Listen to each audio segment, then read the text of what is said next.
All right, hopefully this thing's on and rolling and nothing's going to catch on fire this time and we're good to go. It's been a long day. I've been sat in meetings pretty much since 10 a.m. till about 25 minutes ago. So different meetings with different companies and employees and that kind of stuff. So a bit more drained than normal. But that being said, when you set a schedule like this, you never think, oh, all those meetings are going to happen on the same day and I'll be super tired and then I'll go live for 2 hours. You don't think about that. You just think of, hey, that's going to be fun. And so we're going to make some fun out of this. The first thing, I was jotting down some questions I got in the chat. If you don't know already, come hang out about an hour before. I know, as you just heard, I only got here 25 minutes ago, so my bad, but had to take care of some stuff. But you come in, you chat, you get questions answered by other people. I write down rad questions, I answer stuff, and it's a good time. You know, it's kind of a, I don't know, I think everyone can really enjoy an hour-long hangout of just a chat room. I mean, maybe if you're like 12, you've never done that before, but, you know, back in my day, did a lot of chat rooming, if you know what I'm saying. All right, so the first question that I kind of earmarked was, when do we get to see your fish room? And, you know, as I'm a sarcastic guy, I said, never. You'll never see it. The reality is I've already filmed it. We filmed the fish store tour. We filmed an unboxing. Like, all of these things are already filmed. I believe at this point they're even already edited. And they're going to be rolling out. Like, what the game plan at this point is build up a ton of videos and that kind of stuff, and maybe we go Captain Insano and we go daily in December or something like that. But what I know is this: I've got a vacation coming up, the only one I take every year in December. I won't be filming at all. I got a bunch of big projects I got to do, and those are going to take time, especially since I don't have Joel the Builder, aka Corvus. He just had his baby. Congratulations to him and Vicky. And so they're kind of out of action, and you know, I just hired on a new employee, which I can't disclose who yet. They're kind of still in a contract with someone else, but you'll see about that soon enough. There's all these other things going on, so yes, I film that stuff. And so my fish room tour, by the way, comes in the package of a daily dose. You know, so we did a bunch of things that day, and so it's gonna. I think Jimmy said it was a 24-minute video, so you guys will be happy about that. I hope, the people that like the long videos.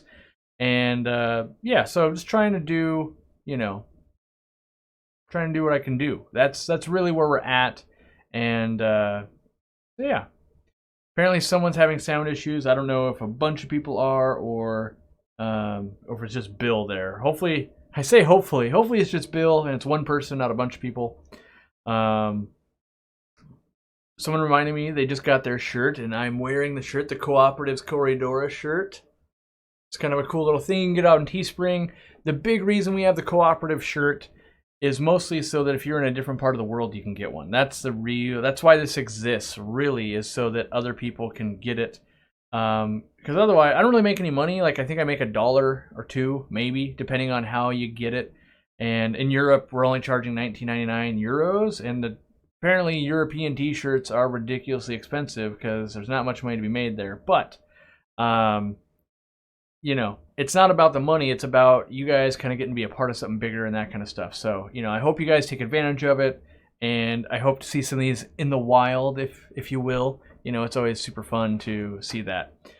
So some of the questions I got early in the chat were, what would I change if I could change like one thing in, let's say, the plant industry or something like that.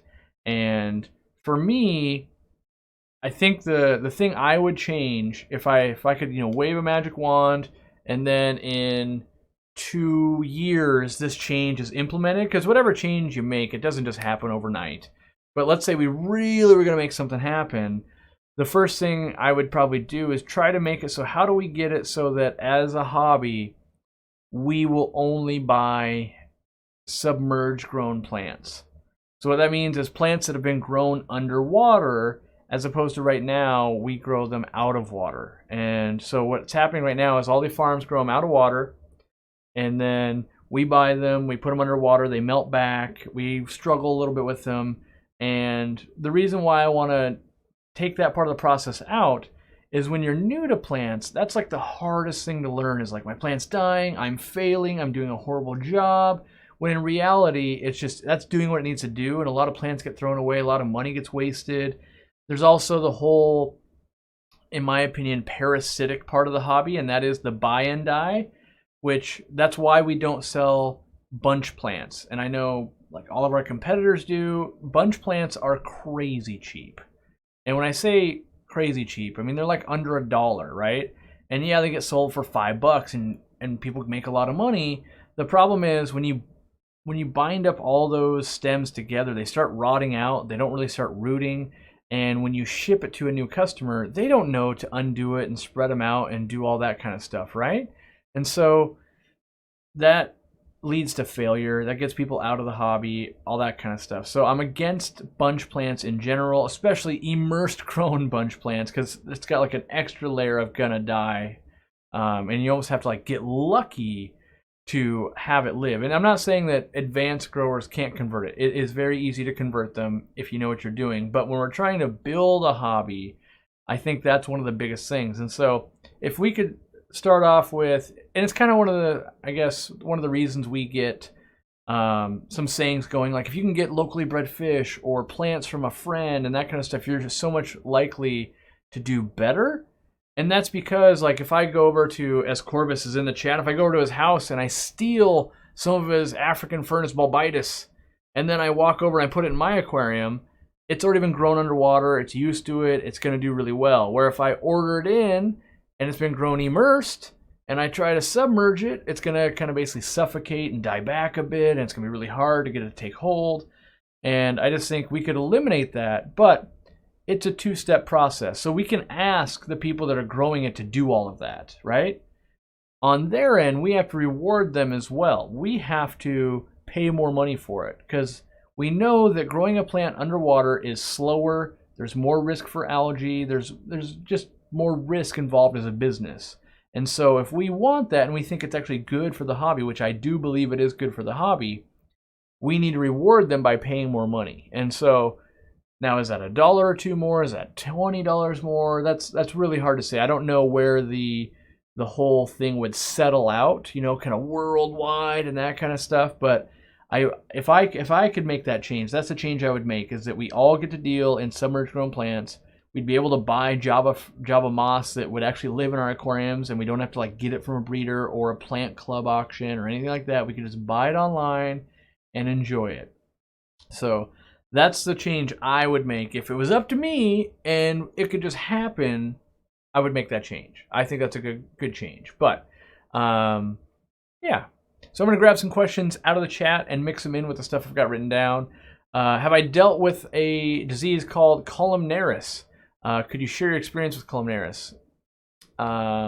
Yes. So columnaris sounds a lot like camelinus. Those are two different diseases. One is a parasite, and one is a kind of a fungal / bacterial infection. That's the one we're going to talk about right now, is the fungal / bacterial. It presents itself as a fungal infection, which a fungal infection usually looks like a white patch or cloudy skin. Sometimes it looks like cotton, like it's really infected, basically. So we're going to talk about treating that.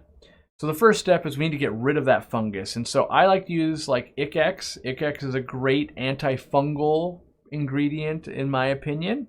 Or salt. Salt is very, very good if you don't have a planted tank. Salt is magical. So one of those two, let's kill that fungus back, right?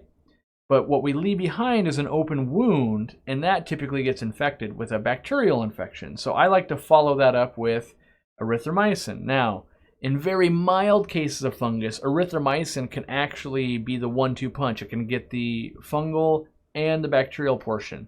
In anything, for the most part, we as hobbyists, by the time we're noticing it, as a home hobbyist, it's pretty pronounced or it's been going on a while. We need to hit it with Icex and then follow it up with erythromycin, or both at the same time. That's how I like to do it. Get rid of that fungus, then keep that wound kind of clean and fight off the bacteria while the slime coat's going to coat it over again and fight off bacteria naturally. Salt will do both those jobs. That's why I really do love salt. There are some species of fish that aren't very tolerable, but most are pretty tolerable, way more tolerable than the bacteria and the fungus is, so I like that. And salt is available worldwide, where we obviously run into a lot of people here that aren't in America, and they don't have access to Icax and erythromycin and that kind of stuff. And with more and more regulations coming down, any day we could lose one of the meds we like to use. Let's say we like to use General Cure, and we can't get it anymore. Like, well, we're going to have to find alternatives. And so salt is a great one for the erythromycin, anything that's kind of bacterial, and anything that's fungal too. It's not the best for external parasites. It works on some, but it's not the best. So yeah, I would say I've dealt with it. Those are my experiences, and that's how I treat it. So got a new member, which is Poggy Ken, or Gerald, as I learned earlier in the chat. And I know he's told me that before, but I forget. I apologize when I forget people's names. I got a lot to remember. But when you become a member, you get your text is in green, which is super cool. To be honest, it doesn't stand out any more than anyone else's text. So as you guys notice, I probably don't read your questions any more than anyone else because it doesn't really stand out from across the room for me. But you do get a cool little snail icon that upgrades into a shrimp, that upgrades into a puffer, that upgrades into another puffer, that upgrades into a taco, that upgrades into a... We don't have anyone that cool yet, so we don't know what that upgrades into. But yeah, and you get some little behind the scenes things. I posted something yesterday. Oh, like a little extra, little bonus sale thingy, I think. Yeah.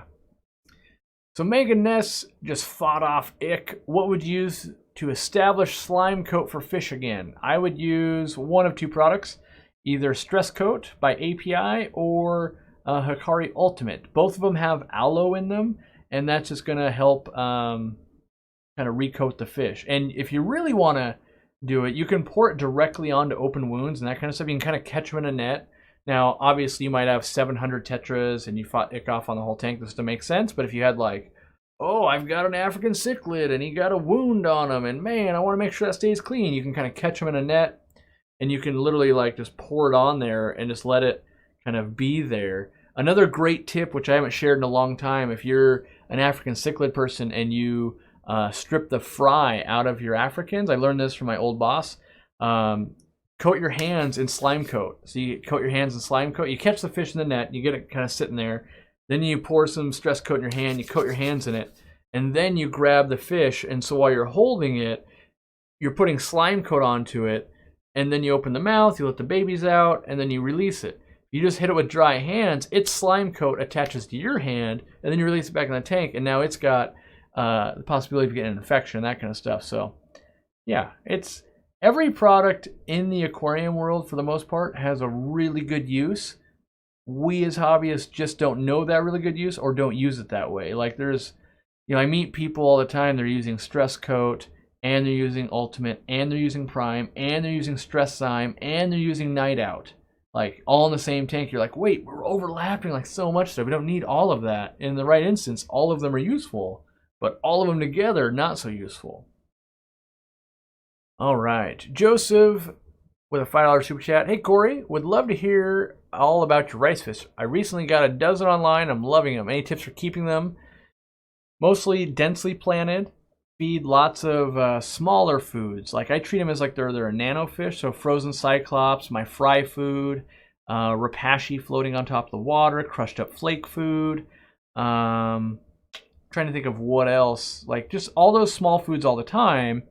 And then rice fish, what they do is they breed and they carry the eggs on their anal fin, the females do. So they'll swim around with this cluster of eggs all, for a few days.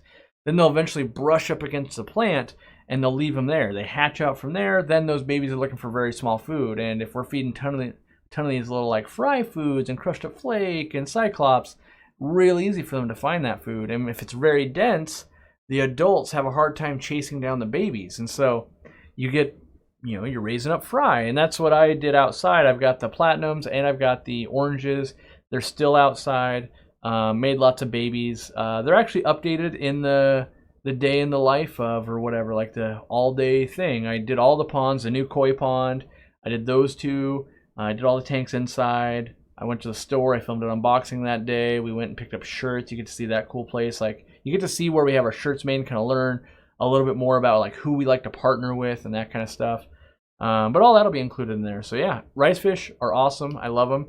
And I love that they can overwinter here in Washington. I don't know if they'll overwinter in Minnesota or something crazy, but at least in Washington they do, which is super cool. A couple more members, it looks like. We've got John Hopkins and Salval. I'm going with Salval. That's as good as I get. My phone is blowing up. I want to make sure my store is not on fire. Not on fire. All right.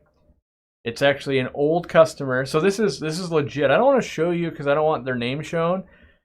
This is how committed I am to my customers. This is a customer from when I used to work at the fish store I didn't own. And their question is, will Flourish Excel in high doses kill hair algae? And if so, what dosage? Yes. So we'll just answer that. In my experience, I double the initial dose, which is very high. So I think it's like a capful per 10 gallons. I go with 2 capfuls per 10 gallons. It will kill off algae. It kind of turns red and then translucent, and fish will eat it. But at that high level, it can be very toxic to some more sensitive fish, Vallisneria and mosses. So it's really got to be like, oh man, I really got to beat this thing, and I'm willing to do it at the cost of maybe being detrimental to some of the things I have in here. It's obviously best if you could like move all the fish out and then do that, but not everyone's got those kinds of options. I myself have never had a problem. That being said, I have had people that have had problems that don't follow directions very well. They go, oh, a little more is a little more helpful, right? And they, like I always use an air stone when I'm putting in that much of that. Any chemical like that, I always use air stones.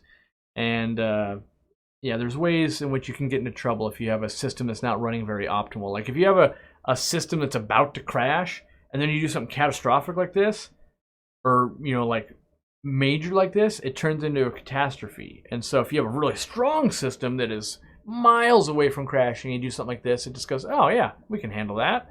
And so in my established aquariums, the way I run aquariums, so like that tends to never be detrimental. But if I had an aquarium that was right on the edge, I wouldn't want to be doing dicey moves like that. All right. Nucky Thompson, using your quarantine med trio on my display tank, 90 community, and setting up a QT tank for all future fish. Is it best to run all 3 meds at once, or is it less stressful to run them one at a time and full doses? All right, so this is one of the most asked questions. In a perfect world, which a 90-gallon display tank is about as perfect as we're going to get. So if you're going, I never quarantine my fish, I'm afraid they might have something, then I would do one at a time. I'd start with like general cure, and I would put like 1 dose in, let it sit for a week, change water after that week, put no other meds in for another week. So now it's been like 1 week of meds, 1 week of rest. And then I might run 1 week of erythromycin, just 1 dose again, and then 1 week of rest. And then I might run 1 week of 1 dose of ICX, and then 1 week of rest, right? And I've probably cleaned up a lot of things. Now, if we're going into the situation of my 90-gallon community tank has ick, should I dose all 3 meds? My answer to that is no. We should only ever treat an active infection with what we need to treat it with, if that's why we're treating. So if you have ick, use ICX and treat until you fix it. Then later, once it's stable, you could go back and do general cure, and then you could do erythromycin if you thought you had bacterial things going on. That being said, a stable, healthy tank probably is relatively stable and healthy, and so the one that I think people need to do would be general cure.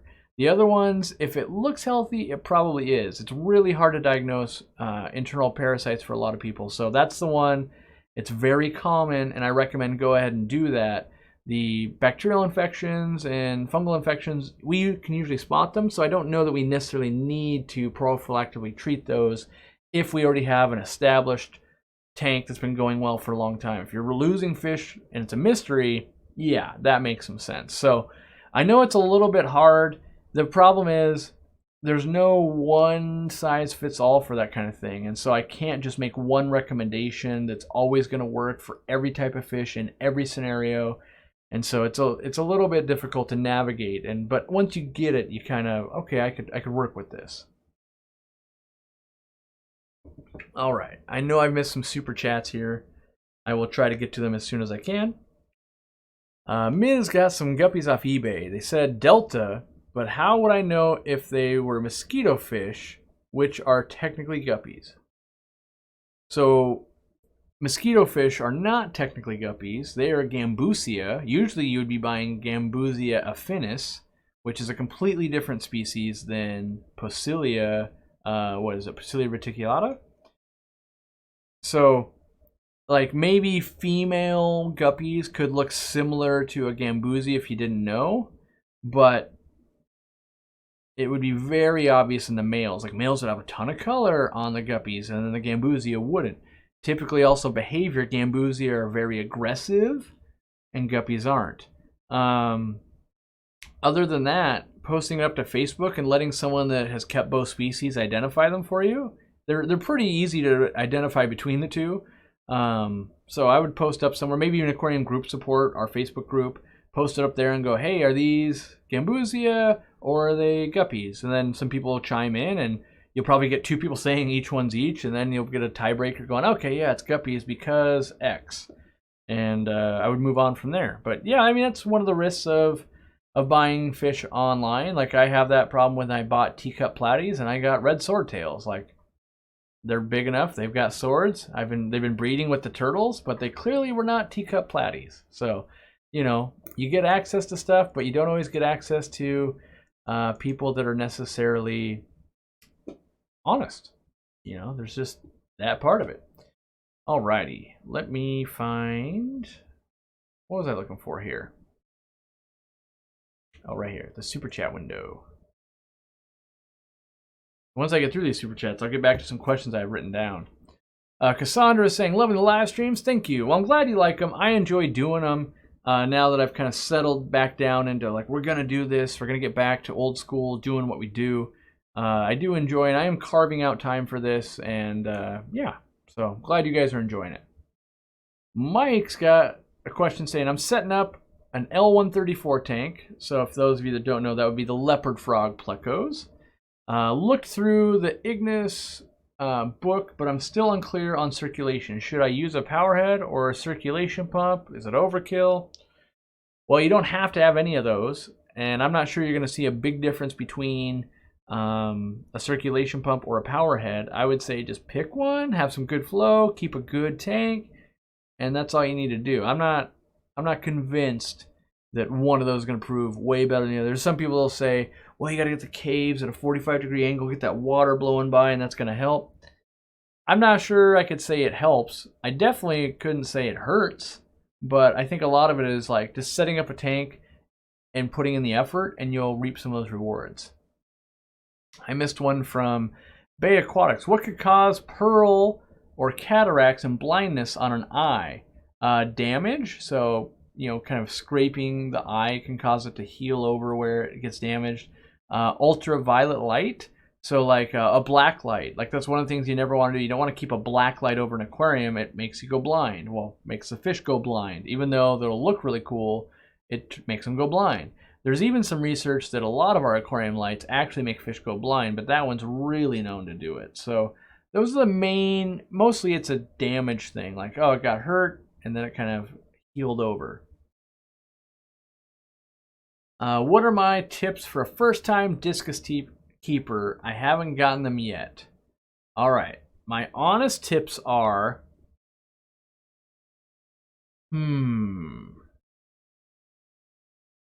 it's hard because on one hand, discus require a little bit of special care.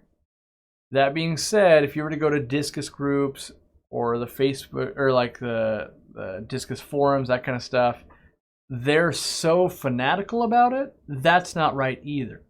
So 100% water change every day, I don't think is correct. Or even 100% every 3 days, I don't think is correct. Like, they focus on that way too much. That being said, super neglecting a fish isn't going to work either. I have found that if you the basics that I feel like you can't skip out on are keeping the temperature elevated, 84, 85 degrees for stuff coming out of Malaysia, which kind of most of them are. If they're wild-caught discus, I find they do just fine at 78, 79. The other thing is they're very easy to be out-competed for food. So if you put some angelfish in with those discus, the angels get the lion's share of the food. They're going to stress out the discus a little bit. You're going to get runts going. Then you're going to get them fading color. Then you're going to get them just dying. Long downward spiral. So I think start with like just discus. Know that you're going to feed pretty expensive foods. You might be feeding frozen bloodworms. You might be feeding Sarah discus granules. You might be feeding frozen brine shrimp, live blackworms, like pretty high quality because they're finicky eaters. And then from that, you can kind of navigate your own way about it. They don't have to be bare bottom. They can live in planted tanks. That being said, it can be a little bit harder to keep plants going in a hot temperature tank. And so they basically add a degree of hardness to an aquarium. Now, can I handle that? Totally. But if you're real new to the hobby, it might be too much for you. So just know that they're not difficult. They just have specific things they like, and that's what makes them difficult. Kind of like German blue rams. A lot of people can't keep those alive, but they like to be really hot. They have the same feeding requirements and all that kind of stuff. So I would say keep them hot, keep them fat and healthy, and make sure nitrates don't get too high. Now, when I say too high, don't let them get above 20, right? And so if you do that, you can keep discus for a very long time. We've got tons of customers that are very successful with discus, even though they're a hard to keep fish, because they're doing things correctly. Now, as your first time being a discus keeper, are you going to raise a world championship discus? Probably not, but that's the advice you're going to get on a forum or a Facebook group. They're assuming that's what you want to do. It's kind of like asking, you know, a professional basketball player, like, hey, what's the tip to being really good?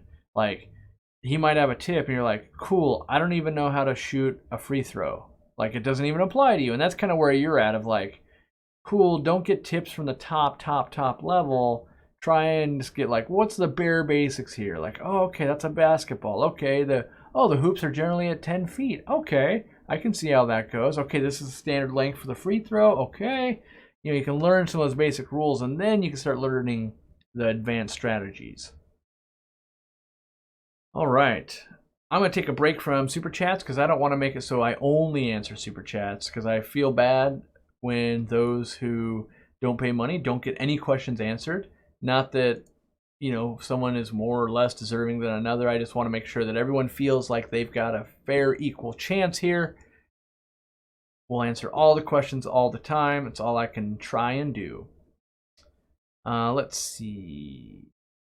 I have a 5-gallon tank. It's from Mark. I've got a 5-gallon tank. What should I put in it? I need help.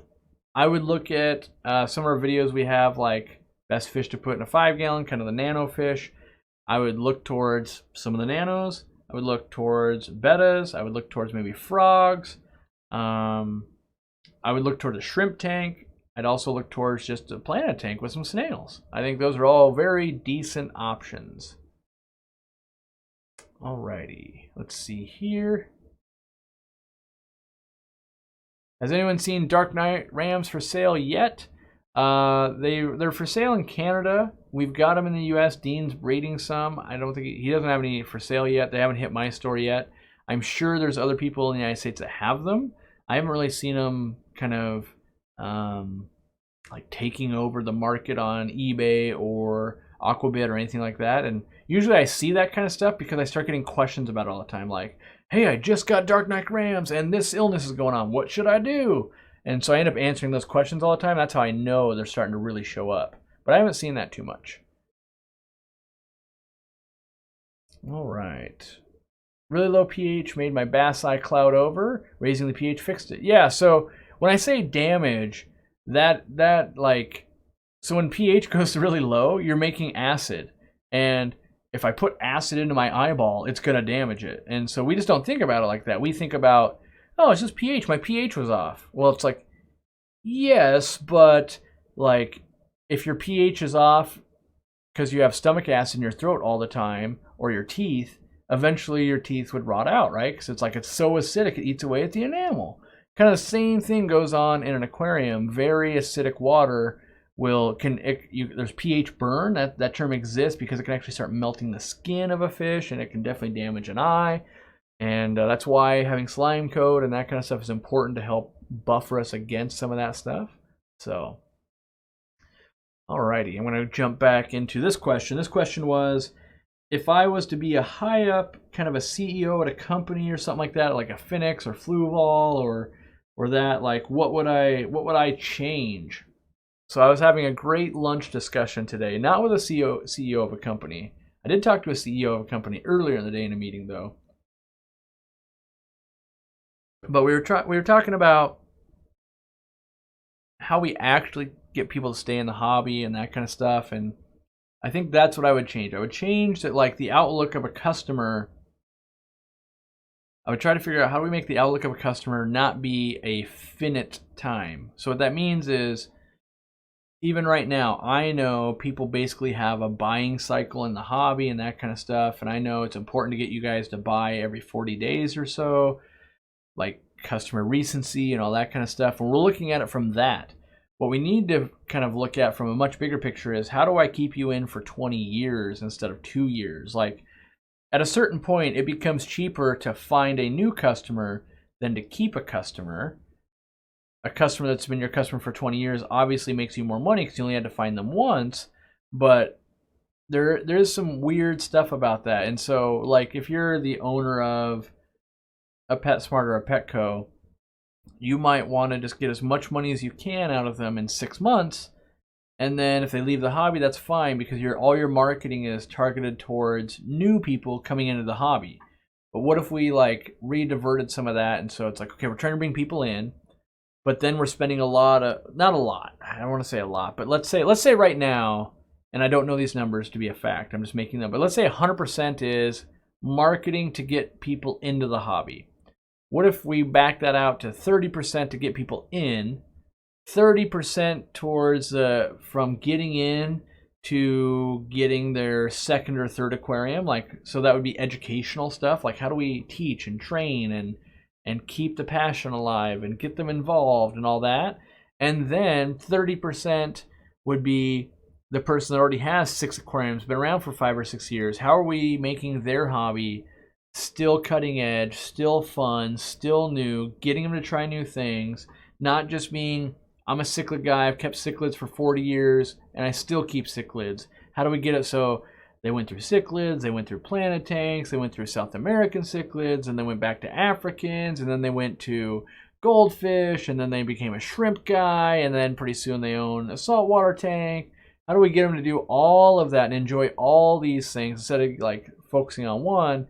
And then there's probably 10% of just like budget towards like supporting like local community. And what I mean by that is, let's say you're a Petco or a PetSmart or any kind of chain, we could take 10% of that advertising money that was being used to get new customers and invest it into buying, let's say, locally bred fish or something like that. And when we do that, we're keeping people that are kind of at this other end where they've been in a long time, we're keeping them in the hobby, but we're also reinvesting that into local money. So the money's staying local. Maybe now there's another guy that breeds fish professionally because those 2 guys talked, or 2 girls, or whoever, and then, you know, they're going to help build that hobby around them, the local clubs and all that kind of stuff. So I would try to make that kind of change, and even still, I would make that, even if I was Fluval, for instance, I wouldn't spend $750,000 at the InterZoo show where it's only people like Corey that can show up, basically people that own a store.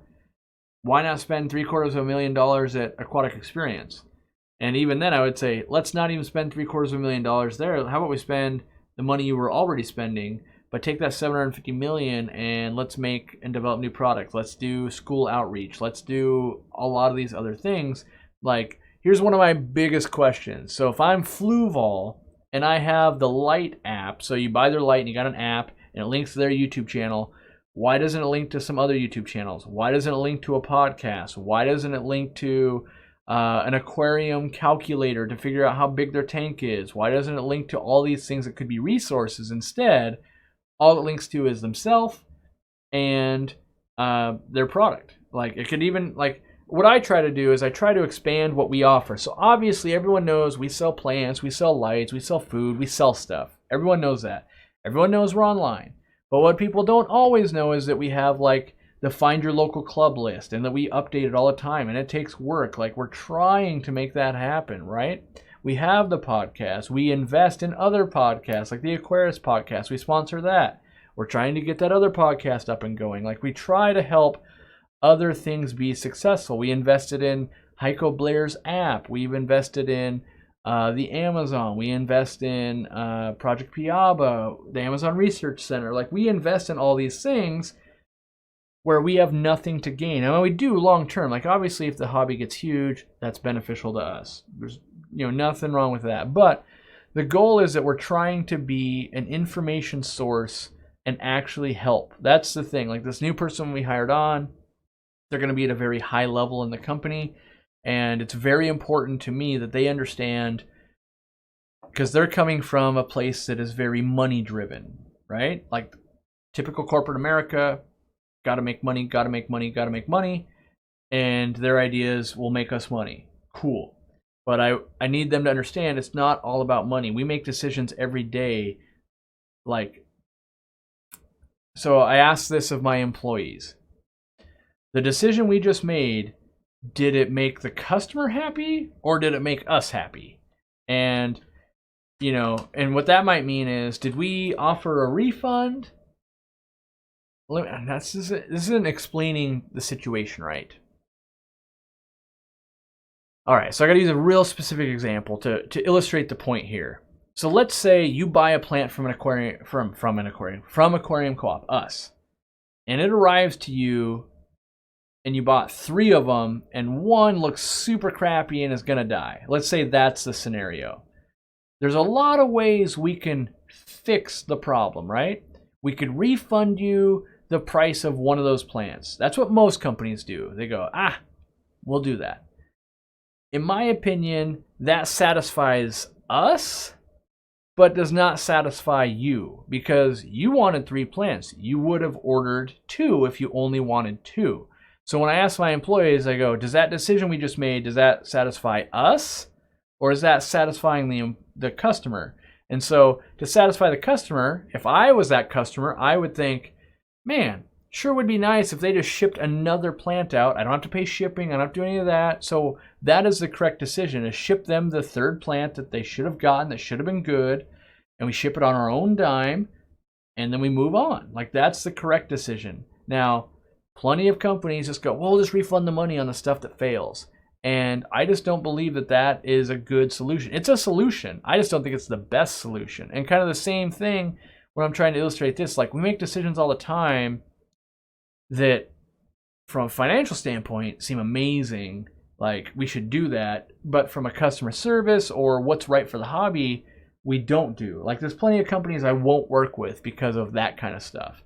And there's companies that I really want to work with because they're really good at what they're doing for the hobby, but maybe they don't want to pay me. So we're trying to, bridge these gaps. And the same thing I want to do in business is I want to do really good things, but we have to make money and not go out of business. And so we have to toe those lines. And so I've hired someone that's I don't want to say they're the opposite, because that pigeonholes them as like they don't care about the hobby, but their strengths are in the money aspect of it, where my strengths are in the understanding you on the other side of this camera right now. You're sitting at home, you might be doing a water change, you're hanging out, you're kind of like on the internet, you're just listening right now, maybe you're on the podcast, maybe you're at work, and you just want to enjoy the hobby, you want a good experience, and that's all I try to provide. Like, I'd much rather charge you guys more money and get customer service right every time and spend the time with you and make sure you're successful than battle you at a Walmart price and then when something goes wrong tell you to go buy somewhere else because we don't care about you as a customer. Like, there's plenty of companies that do that.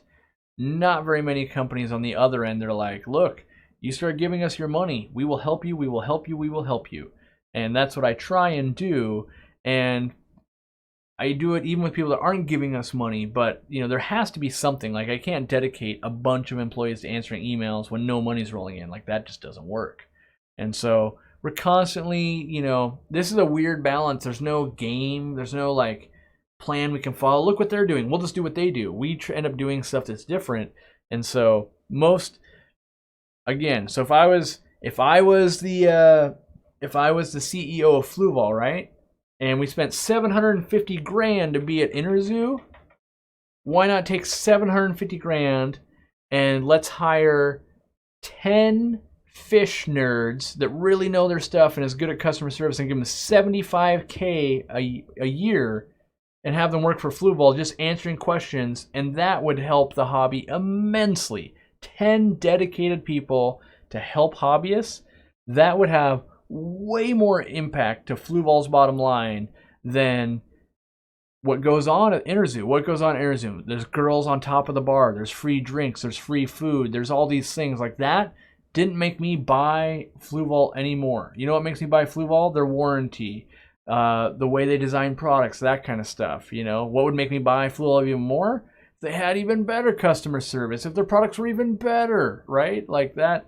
I mean, I guess there's some people that want the go-go dancers on the bar with free drinks and all that kind of stuff, but that's just not me. So, yeah, I don't know. I don't remember where we started with that and how we got down that hole because we kind of went back and forth there. But, yeah, I'm going to dive into some of the super chats again because I know some people are probably getting a little antsy going, hey, he's not answering those. What gives?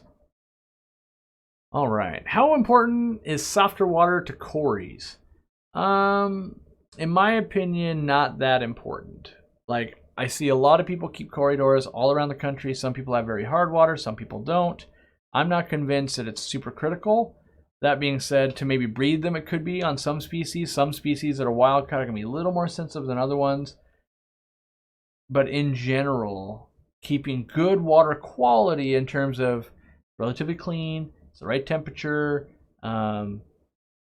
those basic needs, most fish will adapt, right? So that's what I would shoot for. Thoughts on filtration for a 225-gallon planted angel tank. Got 4 Hydro 5 sponges, an under gravel, 2 sand filters for 120 gallon. I would say you probably have infinitely too much filtration. The filtration you have there is your plants. All those other things are ways to move water around, really. Like, if that tank is set up correctly, filtration, biological, will be handled by the plants. Then it comes down to mechanical filtration. Sponge filters will do that. Sand filters will do that. Under gravel will do that. But all of those are not my favorite ways to do mechanical filtration. I would like one hang-on back would be better than all of those for the mechanical because it's super easy to service. So you've got more than enough biological by 10x, like an insane amount. All those other things will do mechanical, so everything you have will work. Is it the method I would go with? Nah, that's probably too much work for me. I'd go with a different way, but I wouldn't necessarily go out and buy other stuff either. So, last week, sent a message about the tiger lotus dropping leaves. They have grown back up. Thanks for your response. How do you keep the bulb down? Got a mover. All right, so tiger lotus bulbs, dwarf aquarium lily bulbs, they've got a big bulb on them. That's kind of a nutrient storage pod. And then they get kind of I would say a delicate plant growing on it. And that's that lily that's on there. You can separate them, but then you lose all those nutrients. It was kind of feeding that thing. But the bulb tends to be a little bit floaty. So you can put a couple of rocks next to it. So if you had if this was the bulb, and you had rocks and you kind of sidled them up to it so it couldn't really move around, that'll work. You can get aquarium weights, kind of pinch it around pretty loosely, and that'll help it stay down. Once it grows its roots down, it'll hold itself down, but really you're trying to just what am I going to do until that happens? And we're just trying to get it to be where it is without moving for a little bit so it can put roots down, and then it's easy. So yeah, I would say those are the methods I use. I put it, kind of wedge 2 little rocks, and you can just go get rocks from outside, like skipping stone size, and just put 2 or 3 of them right there. You're like, all right, that thing's reasonable. It's not really going to move around. Then you take them back out after a couple weeks. Scott James says, I've got a Red Devil / Midas care advice, please. It's from the UK. Mostly keep him as a tank buster, kind of treat him like a flower horn. They do best as one fish, one tank, unless you've got a large enough aquarium to handle the aggression that they're going to disperse between their tank mates, and kind of a meaty diet.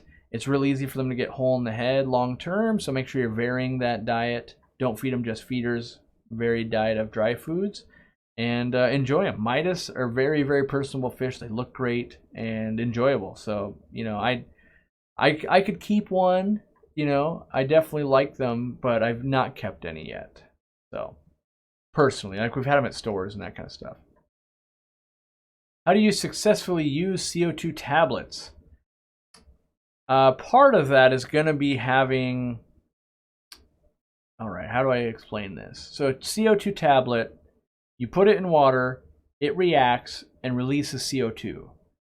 The way to make that work is to capture the CO2. So if you just put it in the tank and the CO2 goes to the top and bubbles out, you're not going to get that much CO2 dissolving in. If you were to take that CO2 tablet and you put it in a container, like let's say an upside down glass, all that CO2 gets stuck in the glass and it will be forced to dissolve into the water. So really, a lot of those CO2 tabs come with systems that are meant to trap it. And that's really what you want to do, is trap that CO2 in something and then move water in and out of it. So I can't really think of any good thing to use other than those things that are made for it, or like a glass. That's basically what you want to do, is a glass that, like if you had a big glass, like that's made out of glass, and you had a tablet, you put the tablet on the gravel and you put this heavy glass over it, like a mason jar, like the CO2 would dissolve into it, but you'd want the mason jar to be like tilted a bit, so that water could still get in and out. And that still wouldn't be the best system, because you want a little bit better flow, but it's not the worst system either. So that's basically, to optimize those CO2 tablets, you're trying to increase hang time. How long can I get this to hang in the water? That, if you can do that, they'll be much more effective. And that being said, one tablet might be good for 5 gallons of water. So if you got a 75 gallon, you don't want to just be like, you know, it's like you're making a bowl of cereal, just dumping them in, you know. So it doesn't become cost effective on big tanks. Dominic's got a square 30-gallon tank. What's the best setup for filtering? I mean, live plants are pretty cool. I'm a big fan of hang-on back filters because they're easy. I'm a huge fan of sponge filters because they never break. They run forever. So one of those two is almost always my go-to. That being said, I know I've got a new filter coming in that's not really in the US yet that I'm going to, like, you guys are going to go, hey, you didn't mention that last time. But it's, if I could only choose one filter, I still wouldn't choose it. I would use it in addition to some other things. But, you know, when it gets here, I'll show it to you and I'll teach you guys about it and that kind of stuff. Cyber Bullet with $5. Thank you for the amazing content and being a real person. Need stocking ideas for a 45-gallon hex. Maybe large school of Odessa barbs and some pairing ideas. So a hexagon tank is going to be nice and tall. 45 is actually pretty decent. Like, you'd have to bear hug it to get it around. So it's a decent tank.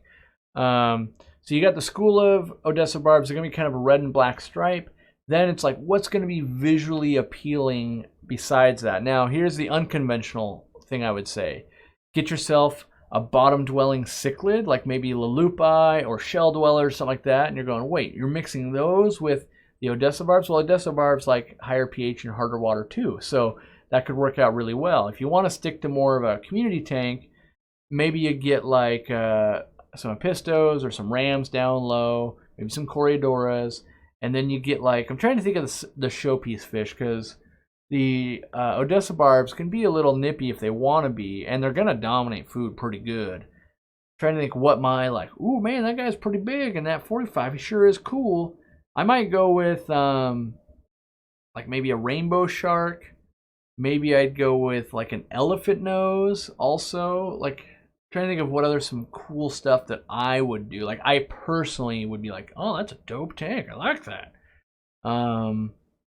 Trying to think what I would have up top, but I can't think of anything. Maybe I would do like some pencil fish, maybe. Yeah, I would do like a little bit of oddball stuff, but that's just me. And I would build like a rock structure in the center because I would want to see the fish kind of swim around it. But I'm into that island thing at the moment. But I've always been into islands when it came to hex tanks, you know. Or a big plant in the center is good too. Something that they're doing the circular motion, I guess. Erico Suave with the $2 Canadian. 10-gallon Shelly tank at the office. How many should go in it? Depends on the type of Shelly. If it's like Brevis, Ocellatus, let me make this easier. If it's Similis or Multifasciatus, do a colony of them. I start with 6. If it's any of the other ones, do a pair. Yeah, that's as easy as a split as I can make it. You can do some extra research on shelldwellers.com. Shameless plug, I own it. And, get some info. Good people. I'm a Shelly nerd myself. Mr. T, I pity the fool that donates $2. Well, thank you very much. All right, what do we got in the chat? Oh, Dean's Fishroom's in the house? Oh, what? What? All right, let's see. I have 2 angelfish, 10 black skirt tetras, 9 serpent tetras, and a peacock eel in a pear tree, or a 65-gallon aquarium. Can I add ropefish? 65-gallon aquarium, angels. I would say yes. Yes, technically that tank can have ropefish. Yep. All the tetras are big-bodied. You don't have to worry about that. Yeah, I would say you could do it. Best planted tank substrate? Whatever one I'm selling that day. Which actually means I don't put a lot of weight into which substrate is magically better than the other one. So, like, the way I like to break this down, if you were to say, what's the best possible dirt I could have for my front yard so I can grow grass? I'd be like, well, most people do absolutely nothing and they're able to grow grass just fine. So, whatever's there. Now, if you come back and you're like, oh man, I only have rocks this big, I'm like, well, okay, you're not going to be able to grow grass. Kind of same thing in an aquarium. If you have normal aquarium gravel, if you have Eco-Complete, if you have ADA soil, if you have fluval stratum, if you have Dennerlays, if you have Oliver Knots, if you have any of this stuff, you're going to grow plants. Now, if you were asking me, how do I get the best, greenest lawn you've ever seen? All my neighbors are going to be jealous. I'm going to tell you, great. Let's spend a lot of time on that lawn. Let's mow it pretty frequently. Let's pull all the weeds. Yes, we're going to fertilize it correctly. Yes, you could amend your soil and test it and figure out, is the pH optimal for the color of the grass I want? Is it optimal for this strain? Most people never get into the fact of, what strain of grass am I going to grow? But if you did, then it makes us start doing all these. Kind of same thing in an aquarium. You're really going down the rabbit hole. I must have the best looking carpet. I must grow, Reinecii mini species white, because that's harder to do than just normal mini red. If you get into that rabbit hole, then yes, some of them are going to be a little bit easier. Typically the soil ones are a little bit better. But for the most part, like if all of my family was like, hey, we want to plant a tank tomorrow, I would go, oh, cool. What gravel do you like? Oh, yeah. You're 7 and you want that pink one? Sure, we can do a planted tank. Like, oh, you like a black one? Sure, Eco-Complete will work just fine. Oh, you really, really want to do crystal shrimp? Okay, well, let's do an ADA soil. That's going to make that a little bit easier. But you're going to have some ammonia things. We're going to have to talk about that. Like, each one is slightly better than any other choice, technically. But really, every choice is better suited. And you can see plenty of really gorgeous planted tanks that have clown puke gravel, but the plants are amazing. Like, that's just how it works. So, all right, $10 super chat from Fun with Fish. Hey, Corey, my pearl scale goldfish has a fairly bad wound. How would I treat this? For me personally, without knowing other parameters, I would use salt at 1 tablespoon per 2 gallons, and I would get some stress coat in there. And I would make sure that goldfish was isolated so that it didn't have to compete for food or get picked on by any other goldfish. And I would just let it mellow out. That's how I would treat it without A, seeing the wound, B, making sure water parameters are great, C, having more information. That's what I would do. And really, that's how I treat most things. Like, can we isolate it? Can we make it not be stressed out? Can we give it optimal environments? And can we make sure that it doesn't get worse? All right, because what do we do when we get sick, right? The first thing you get sick, you lay in bed. You kind of isolate yourself. You don't go to work because that's stressful. If I work through this illness, it takes a lot longer. You make sure that you're not getting worse and worse and worse. If you do, you go to the doctor. You try to eat keep fluids in you. So we're trying to like do things right. Like you do all these little things that come real natural to us, but with a fish, we don't really know their needs. And so that's where it gets a little weird, but it's the same for almost any animal. Keep them happy and comfy and hydrated and well fed and give them the nutrients they need to fight stuff off, and nature kind of will do that. So that's what we do. Vexing Cat. Speaking of which, Vexing Cat, there's a Magic the Gathering set coming out, Ultimate Masters, that I'm going to draft in December because I'm looking forward to it. So, wait a second. I just realized I think it comes out when I'm on vacation. Dang it. Maybe I don't get to do it. But anyway, I digress. How long should I take Eco-Complete? Wait, how long should it take Eco-Complete to slow down the outgassing of ammonia? So, as far as I know, you shouldn't even have ammonia going on with that. I've never witnessed... I've never had a problem with ammonia levels becoming elevated from Eco-Complete. So if that is going on, maybe there's a reaction specifically with your water, or maybe something else is going on that's causing the ammonia. I've personally never seen it. It doesn't mean it's not happened. I've just never noticed it because I can't talk. Normally, I would put a bunch of plants in there, and so maybe they're just consuming all the ammonia. Yeah, you shouldn't have any, though. I really don't think... It should be inert. I don't think you should be having that problem. Yeah. Ooh, the nutty mechanic. He's testing water for hardness for the first time, new to the hobby, and want to keep red cherry shrimp, Kg of 3, and a GH of 11. pH is very stable at 7.6. Can you do a super simple crash course on KH and GH? Yes. So GH is general hardness. When we test general hardness with our kits, typically that's testing calcium and magnesium.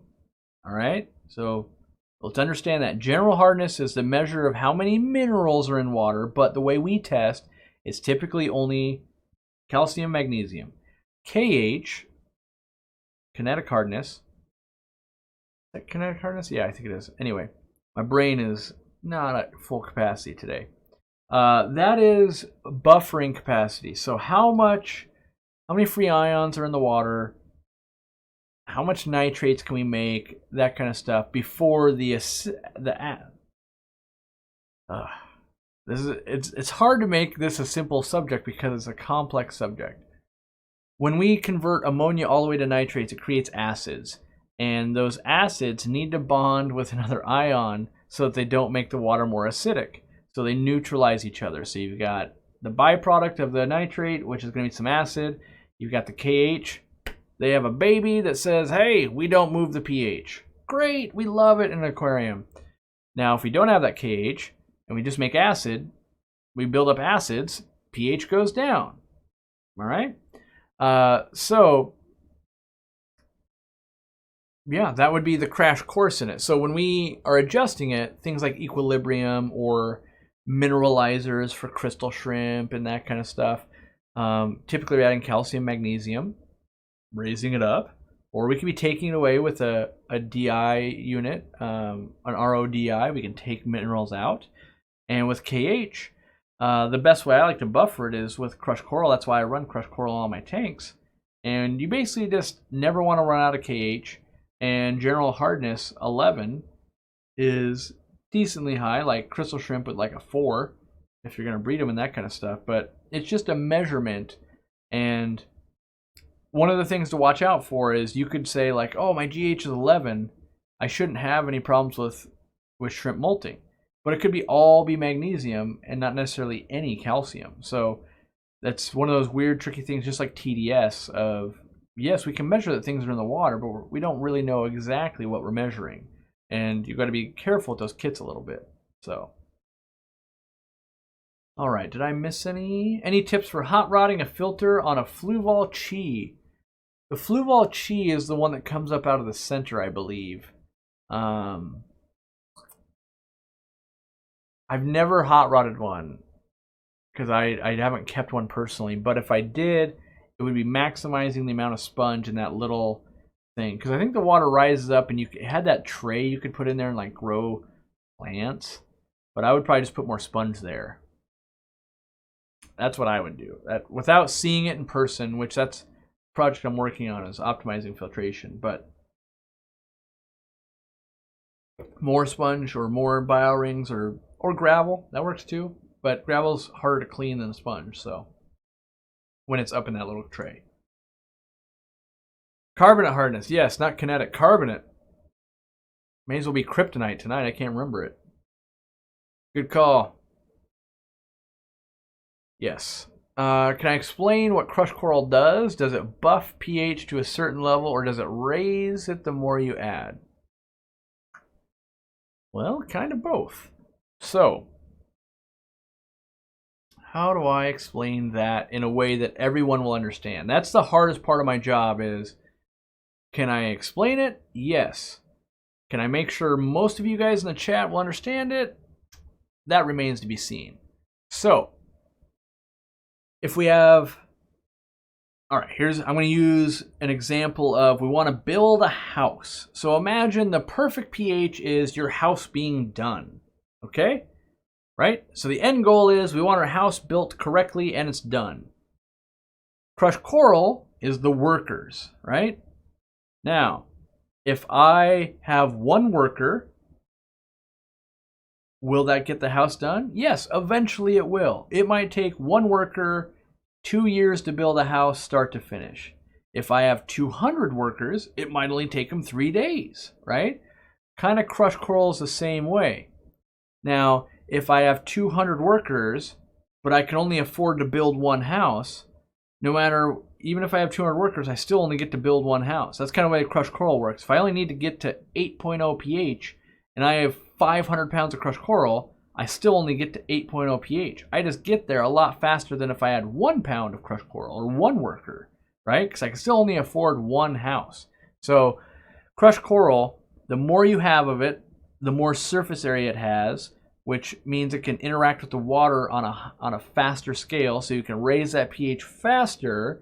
It also will deplete its minerals less. So if I have 200 people, but only 20 people can be swinging a hammer at any one time, if I swap them out every hour, technically no one ever gets tired. Kind of the same thing with the crushed coral is, we have tons of it. We're losing little pieces of the minerals in the crushed coral. Instead of one piece of crushed coral, it might lose it all really quick, and then they're tired, right? So yes, it is a sliding scale. The more crushed coral, the faster pH goes up. And so what in a normal tank, let's say like in a 10-gallon tank with 1 pound of crushed coral mixed in, it's a planet tank, and you're at 6.0 pH, it might go from 6 to 6.4 in 24 hours. But then to go to 6.6 might take 4 days. And then to go to 6.8 takes 3 weeks. And then to go to 7 took 2 months. But in the meantime, if we're doing water change, we're resetting a little bit of that each time. And if the tap water is lower, then we're kind of like, yo-yoing a little bit. If I have tons of crushed coral, it might go from 6 to 7 overnight. That might be real drastic. And we might have wanted to settle out at 6.5. So depending on the outcome of that house, how many workers and how fast do we need it built and all that kind of stuff. And so if you want really high pH, more crushed coral is generally better. If you just want to buffer your water a bit, I like to use 1 pound of crushed coral sprinkled into the gravel based on the way I keep. Whereas if you take that same 1 pound, you put it in the filter, it's going to ram that water a lot faster through it. It's kind of like making all the employees work overtime. You're going to burn them out a lot faster. So hopefully we can understand that. What effect would a fine mesh bag, where'd that go, full of peat and crushed coral have when placed in a filter? So if it had both of those in it, really what you're probably going to end up with is a tank with tannin, so the water would be brown, but the water parameters not having changed very much. I think that's what you would realistically end up with. Any ideas for a 10-gallon community tank? My advice is to go watch our series on ideas for a 10-gallon tank. I could spend all day talking about 10-gallon tanks, but we have like an hour's worth of video that already is dedicated to different setups, how to exactly do it. I recommend that. It's a good series. I think it's a good series. And we did it because it's one of the most asked questions. Indie River Monster says, hey, Corey, I'm in the process of opening my shop. What advice can you give me? My first advice is don't pay more than $1 per square foot for your retail space. So if you get 1,000 square feet, don't spend more than $1,000. My next advice is get established on social media. If you can't get yourself to like 1,000 Facebook people, 1,000 YouTube people, 1,000 Instagram people, like you're not going to be able to get customers in your store. So I recommend focusing on that. Those are the, like, obviously you got to know how to run a business. Obviously you got to know like permitting issues. You got to know where to buy fish. You got to know how to keep them alive. Like all those things you got to know. These are the things that I think you actually need to have this day and age in business that no one's telling you. And that is social media presence, and don't overspend on retail space. Gone are the days, in my opinion, of foot traffic is king. I think most people are actually making their money off of social media. They get you to travel to their store. That's my own personal opinion.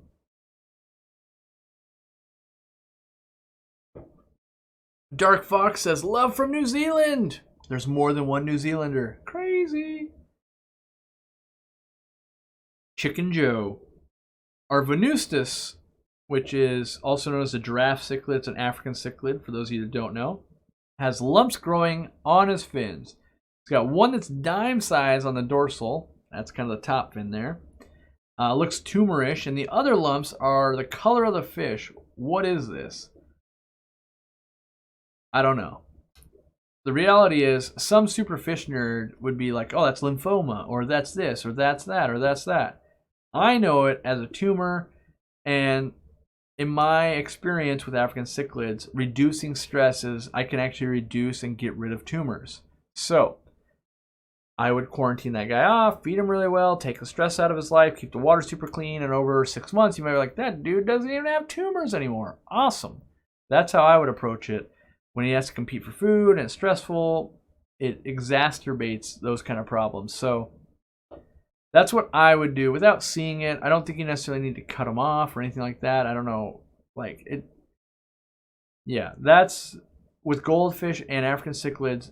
That has been my experience. My honest one is if you keep it in really good condition, it heals itself up. Not every time, but most times, honestly. So, yeah. Moving the community to a 36-gallon. I've got platies and cories and dwarf blue gouramis. Can I add a pair of honey gouramis, or do I need to stick with that blue?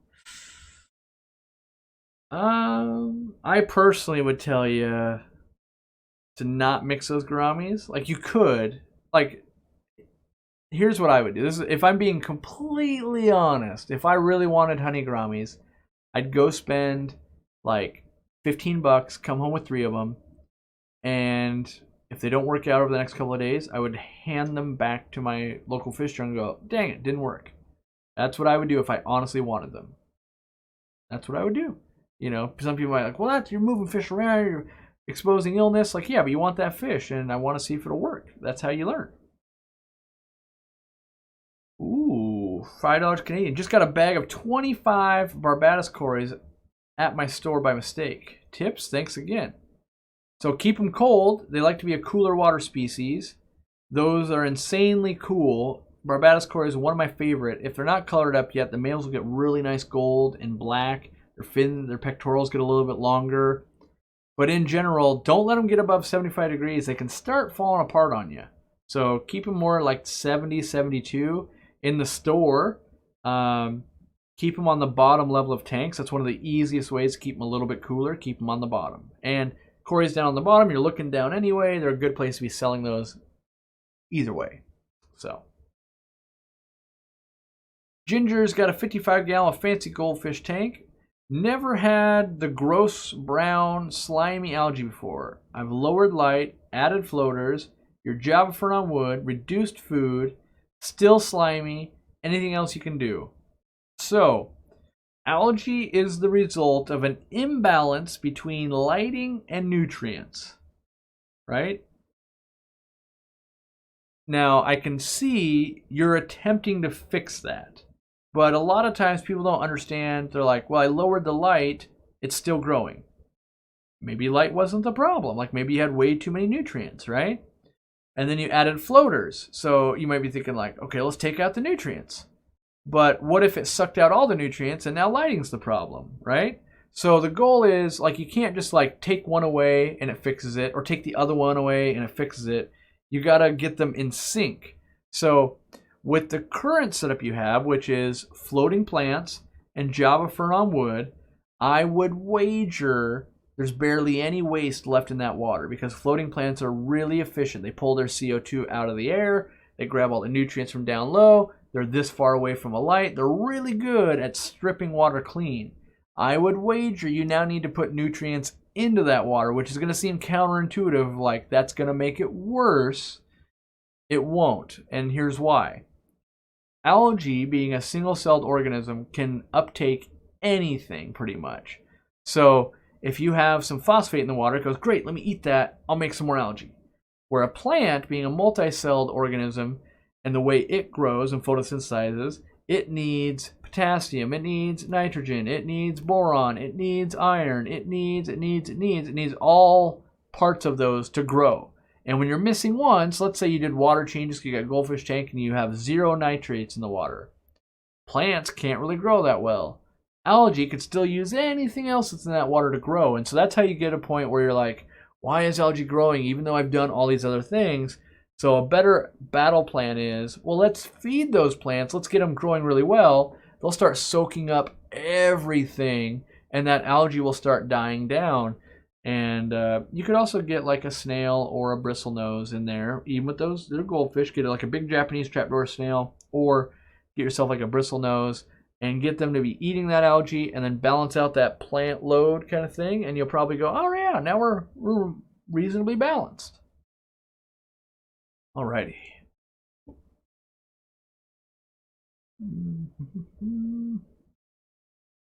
What would I recommend as a YouTuber for saltwater with the same dedication and knowledge as I have as freshwater? Ooh, that's a good question. I'm trying to think who I would watch right now. So first, let me start by saying I don't watch saltwater people. So I can't know, but I can go, okay, who have I met? Who have I seen around? Who do I think seems honest? Not that I think a ton of people are dishonest, but I'm just trying to think of how would I figure out who I would want to watch? I think I would build my knowledge base off of a couple of channels. One would be Bulk Reef Supply. They do some of the most in-depth testing, which will be great if you go, hey, I was thinking about buying that skimmer. Awesome, they have a video on it. Let me learn more. Also realized you could get sucked into buying a bunch of stuff you might not need, so just know that part. But I would be like, they'd be a good resource to be like, okay, they're doing some educational stuff. Maybe I would watch Inappropriate Reefer. He's kind of a cool guy. I've met him before. It's him and his girlfriend or fiance or wife, and they educate and they kind of show what they're doing. I'd be sympathetic to that. Coral 12G, I love him as a person, and he makes great entertaining videos, but he only puts out one video a month, and so I'm not sure that would be like, oh yeah, I'm getting into it and that's satisfying my saltwater needs. But you could go back through a long category, and that's probably what I would do. Is maybe I'd go to someone like Coral 12G and I would click on the video button and open up wow, he's got 300 videos, and kind of start through some of the earlier stuff and watch some of the tank builds happen and learn a bunch along that way. It's real easy for us as YouTubers, like me as a perfect example. I've now got 800 videos, and so it's hard for me to remember well, I've done that video. Oh, I did it 3 years ago? Oh, most of you guys have never seen that. And most people don't go back through the long backlog of catalog because you gotta go, what else has he done in his career? So you can see all kinds of stuff. That's where I would start, though. I think I would start with them. I mean, I know there's people like Melv's Reef, and there's tons of saltwater channels, but because I don't watch them regularly enough, I can't say to like, are they just a corporate shill, or are they just full of it, or do they like the most responsible person I've ever met, or do they only talk about corals, or do they talk about other aspects, or that kind of stuff. So yeah, I don't know. I think not that it's a saltwater channel, but Joel Corvus Oskin does saltwater stuff, and from talking with him, he does saltwater very similar to how I do it, and so you could dig through that channel and find those videos. I think that's a reasonable thing, but I would find someone that seems knowledgeable, read the comment section, make sure that they're being like validated, I guess. So it's not just like people lobbing comments being like, you're full of it, buddy, you don't know what you're talking about, everything's gonna die. Like, if the comments is only that person probably is doing something outside of the norm. But if everyone's like, oh yeah, you explain it so well, great, I never thought about it that way, like all those types of comments that are reinforcing what's going on, might be a safe place to be getting educated, or at least starting that education process. So, alrighty. Have I done CO2 in an African cichlid tank? I'm trying to think if that is true or not. I don't believe I have, although I was talking with my manager, Robert, about exactly doing that. I've come this close in the last like 4 or 5 days to getting a CO2 tank set up ready to do African cichlids. It's on my wanting to do list purely just to set the internet on fire and be like, oh man, like, yeah, that would be, I want to do it. So what do you think? Oh, when do you think you could do a Shodenai puffer care video? I was thinking about that earlier today, Lori. So I've got some captive raised from a fan Shodenai puffers arriving at the store on Saturday. And I'm like, oh, I wonder if I can even be there when they arrive. I've got other stuff I have to do. But I'm like, all right, that'd be super cool to film the babies and all that kind of stuff. And we've got footage from Germany. And I've got what I've learned versus what he's learned versus what Dean has learned now that he's keeping the ones that I had. And so I can definitely guide some people, but I don't necessarily want to become, it already sounds, the way I'm phrasing this sounds not what I'm trying to make it sound like, but I don't want to become the, like the referenced video, right? Just because I have a big channel and I've played with them some, doesn't mean I know the most. And so I don't want to make like a great video about it and then make some mistakes and have those become like internet facts.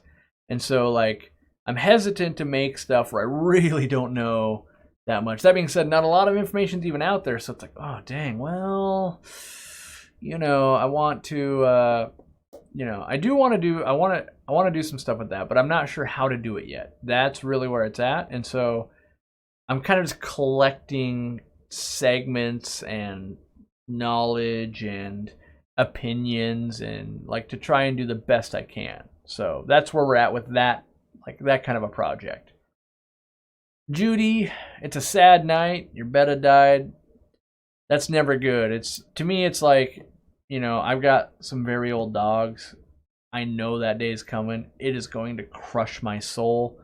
The only thing I can tell you, Judy, and it doesn't make it any easier, is kind of remember all the good times you had. Like, oh, I really enjoyed building the tank. I really enjoyed feeding you. You had a good life. Like, you know, it's unfortunately these live things we keep, whether it's a dog or a cat or a fish, they have a life cycle. And yeah, so, you know, all I can say is I've been there.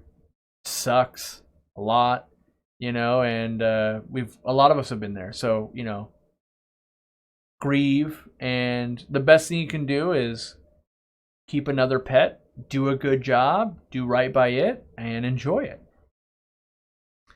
Ooh, in fact, Preston John is the person that has bred those puffers. If you were following on Patreon, we used to be there. He was posting all about it, and it was super cool to see him be successful, so we can learn from him, which is very cool. couple new members right out the gate there. Boom. Jamie McDonald and Scott Wilkerson. Welcome to the show.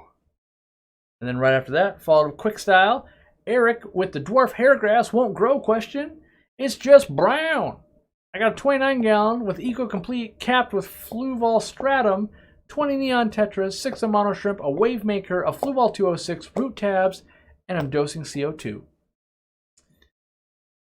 The only thing you didn't say is what light you have.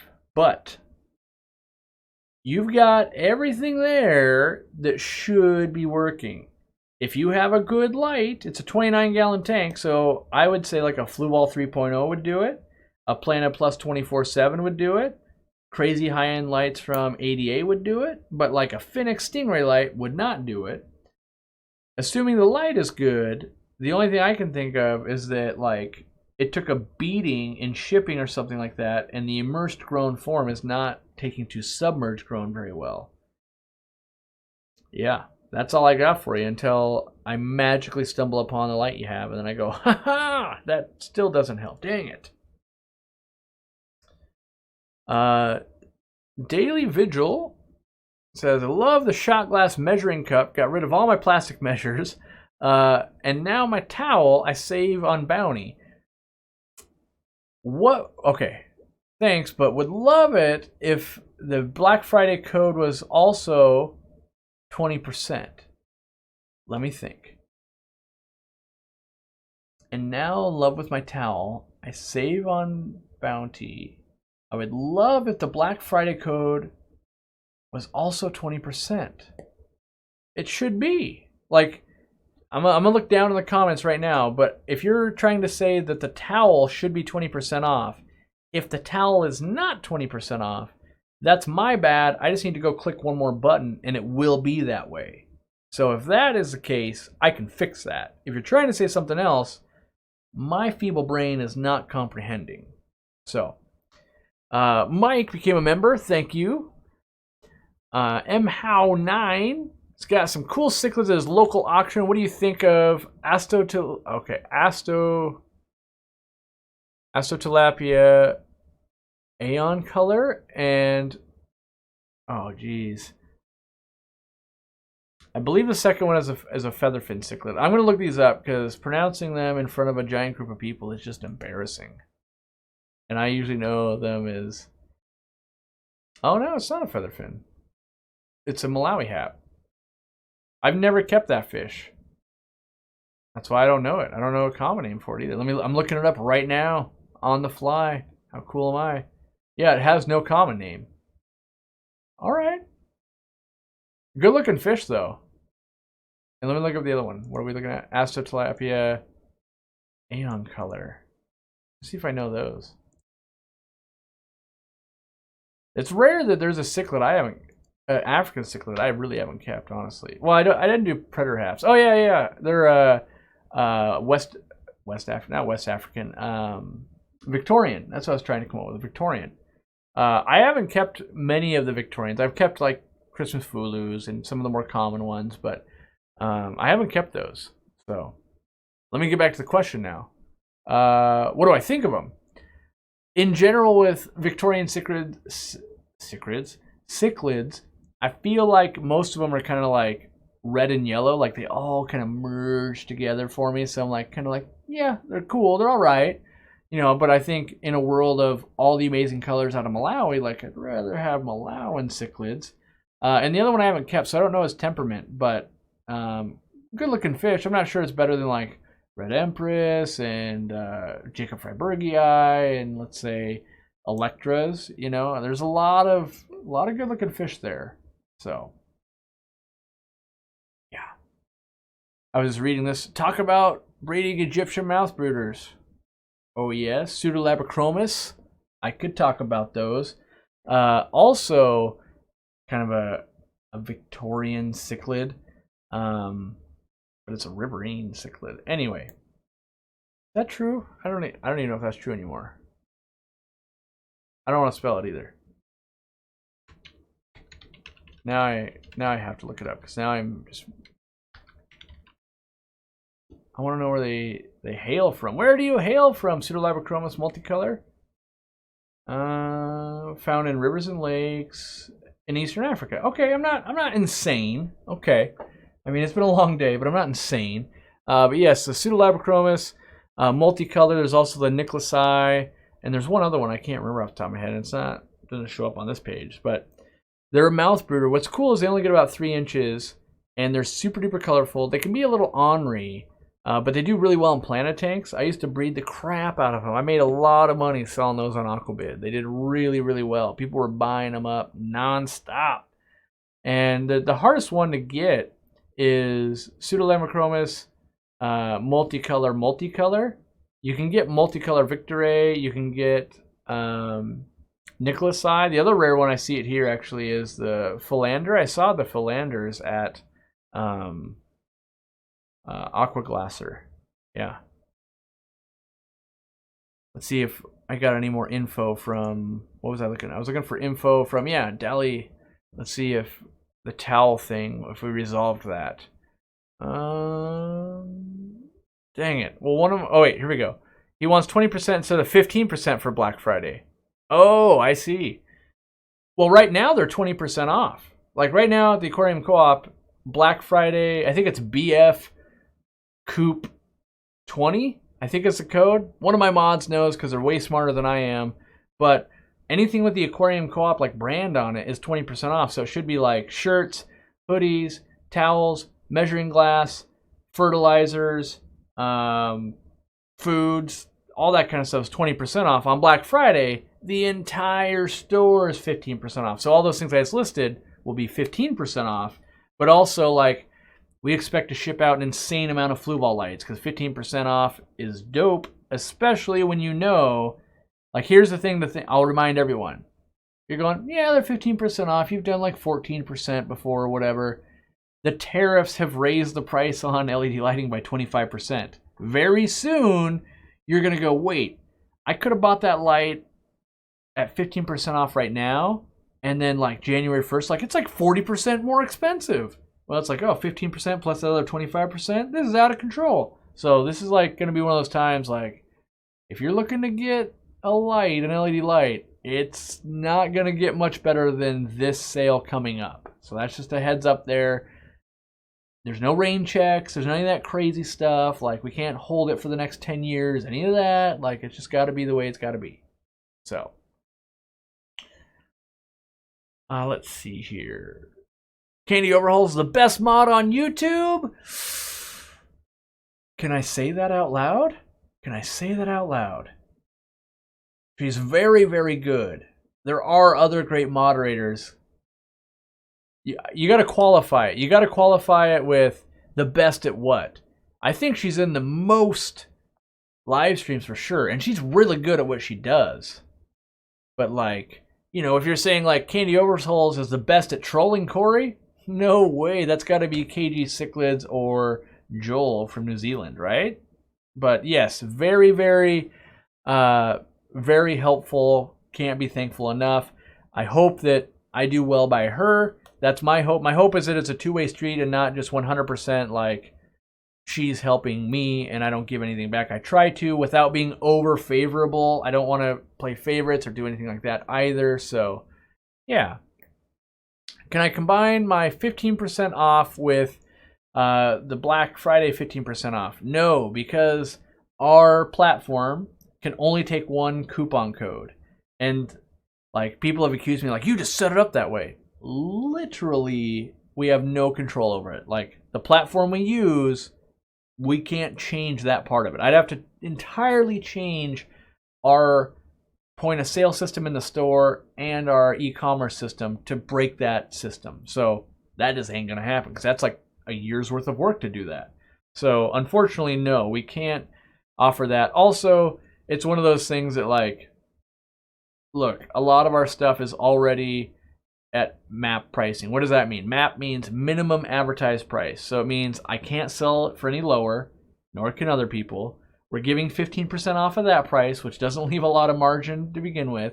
Then you pay for a credit card. Then that's another 3%. It's like 2.4% gone. And then we got to ship it for free to you. It's like, oh, that's another X amount percent gone.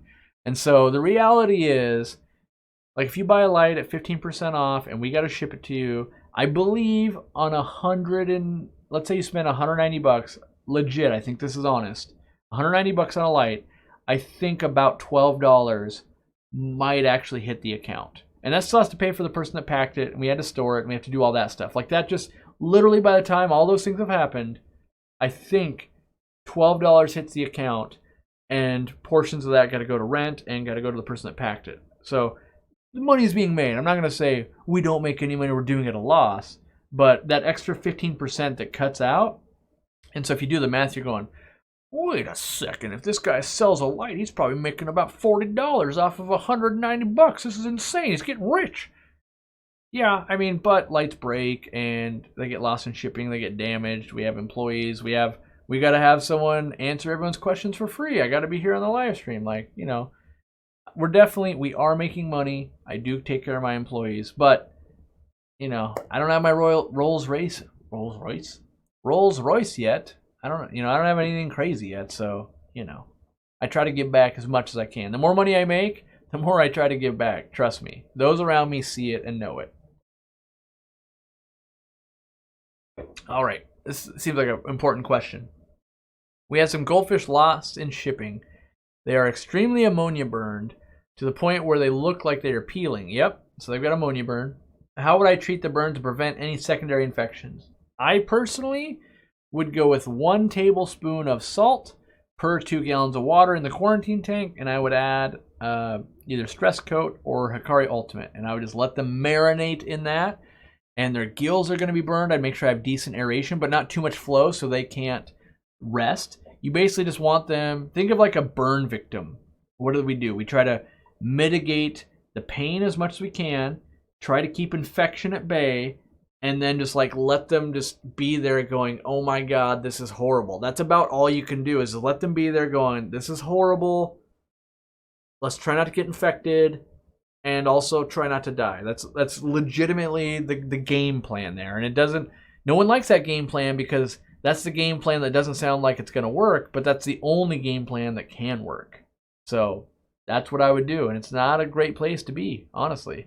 But neither is having like 3rd-degree burns all over your body. You're just in a really bad position, and like, oh, your lungs got smoke inhalation and you got problems. Like, it's just a bad spot to be. So, is there any Stingray or Puffer combo that can work in a 125? No. Mostly because I don't think any Stingray can really live in a 125 long term. And in general, mixing Puffers and Stingrays, I haven't done it, but I don't think it's a good idea. So that would be my advice. All right, let's hop back over. I'm falling behind. How about a cheap taco? Yeah, I do like a cheap taco. It's not even Tuesday. We need to do this on Tuesday. There's all more tacos.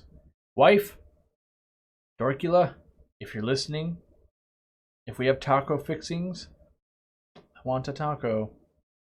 Although I've been eating an insane amount of Mexican lately. I had like quesadilla earlier today, and I had Mexican food at a bit. Every time there's like a business meeting, I'm like, and especially if they're like taking me out, I'm like, where do you want to go? Huh, let's go have Mexican, shall we?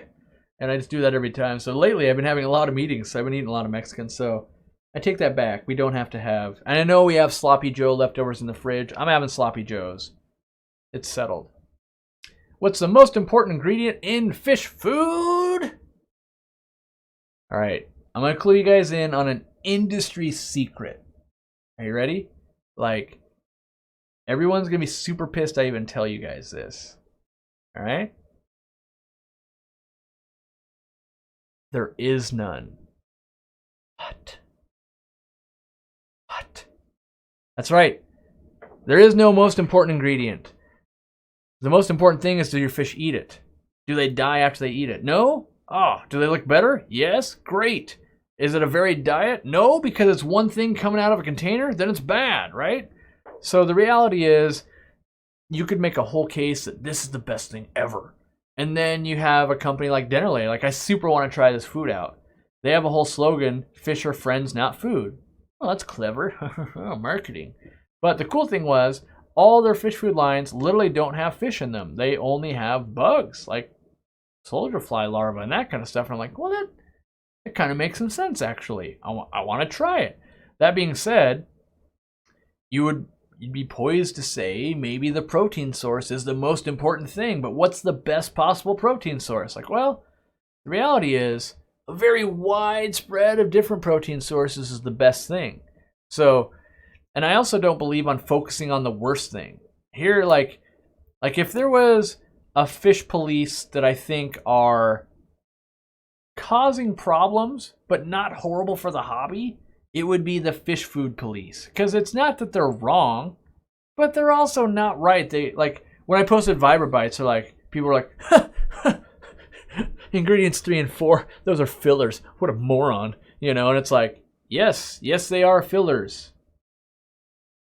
Like, okay, now that we're past that, can we get to the fact that no other dry food on the planet basically feeds puffers and piranhas and all these things I just showed? Can we at least acknowledge that fact? Like, you clued in on an irrelevant part of that conversation. Like, no one asked, is this the best possible food to feed my dog? No, it's not. But no one's asking that question either. So, like, let's keep it on topic here of, now, if you had, like, if I had Vibra Bites, right? And I have Farb Futter. That's right, it actually says Farb Futter. So if I have those and I compare them, I might go like, okay, let's do this comparison here, because this is what people do. They you know, they're armchair warrior. Get your arms on your armchairs, and you go, ha! I'm gonna win this Facebook group debate right now. All right, let's take a look at these Vibra Bites. Fish meal, krill meal. Okay, well, I can't really talk trash about either of those. Wheat flour, how dare they? Flaked corn, brewer's yeast. This is an outrage, right? And then they go, well, I got this food right here. Let me take a look at it. I actually got to find that. It's like, I don't even know if they have English on here. This is gonna be a horrible example. There's literally no English. This is a horrible example. Dang it.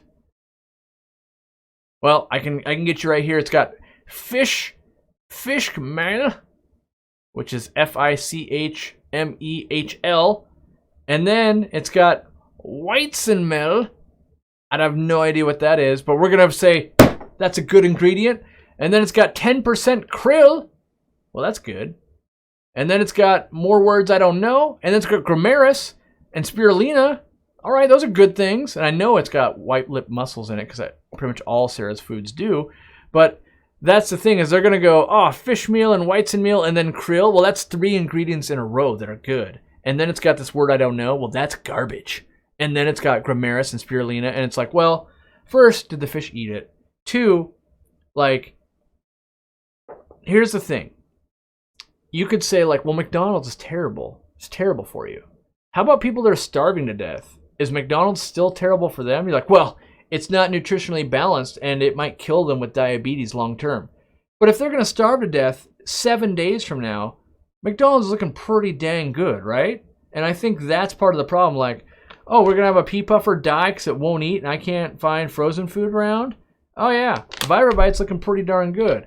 And so I don't think it's worth focusing on, like, this thing has one thing in it that I think is doing a thing, when the reality is most people that will ever analyze ingredients, myself included, don't have enough education to even be weighing in on it, honestly. And so we're making armchair decisions, you know, like, the other thing is, too, you could say this thing's got fish meal and krill meal in it, and wheat flour, and flaked corn, and brewer's dried yeast, and cuttlefish meal.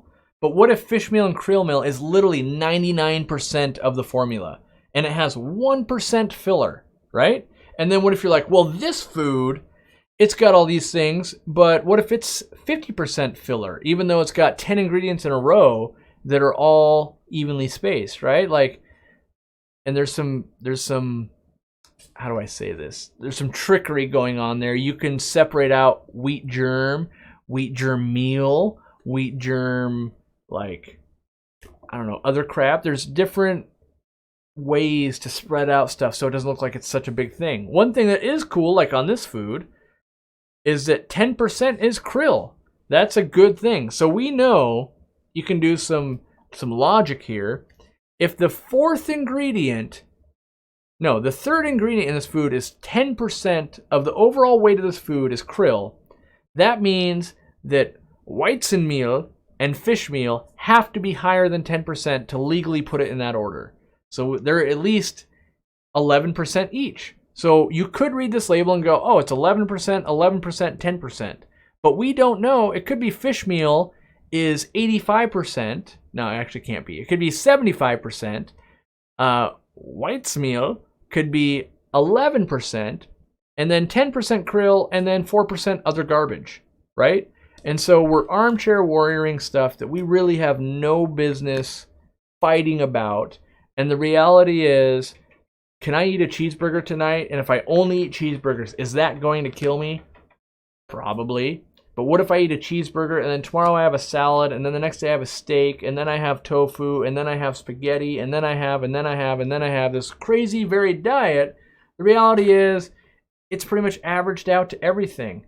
And it's a real big pet peeve when people get all high and mighty about their pet food when we as humans don't even take that same advice. Like, the reality is, we should be living off crazy, unappetizing food that is the perfect chemical blend every day. Like, oh, Monday, yeah, we do macro Mondays. And then we're doing, Tuesdays, yeah, we get all those other things we needed. Oh, Wednesdays, yeah, protein bomb. And then, we do this. Like, we would do that. And we don't do that. You know why? Because we're humans. And you know why fish don't do that? Because they're fish and we feed them.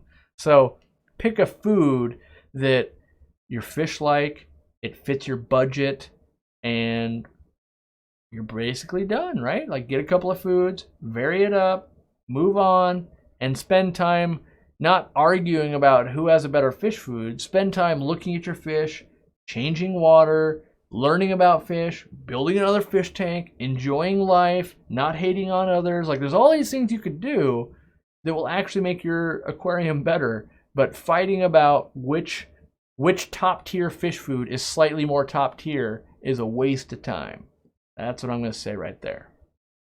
Whew. All right. Let's see.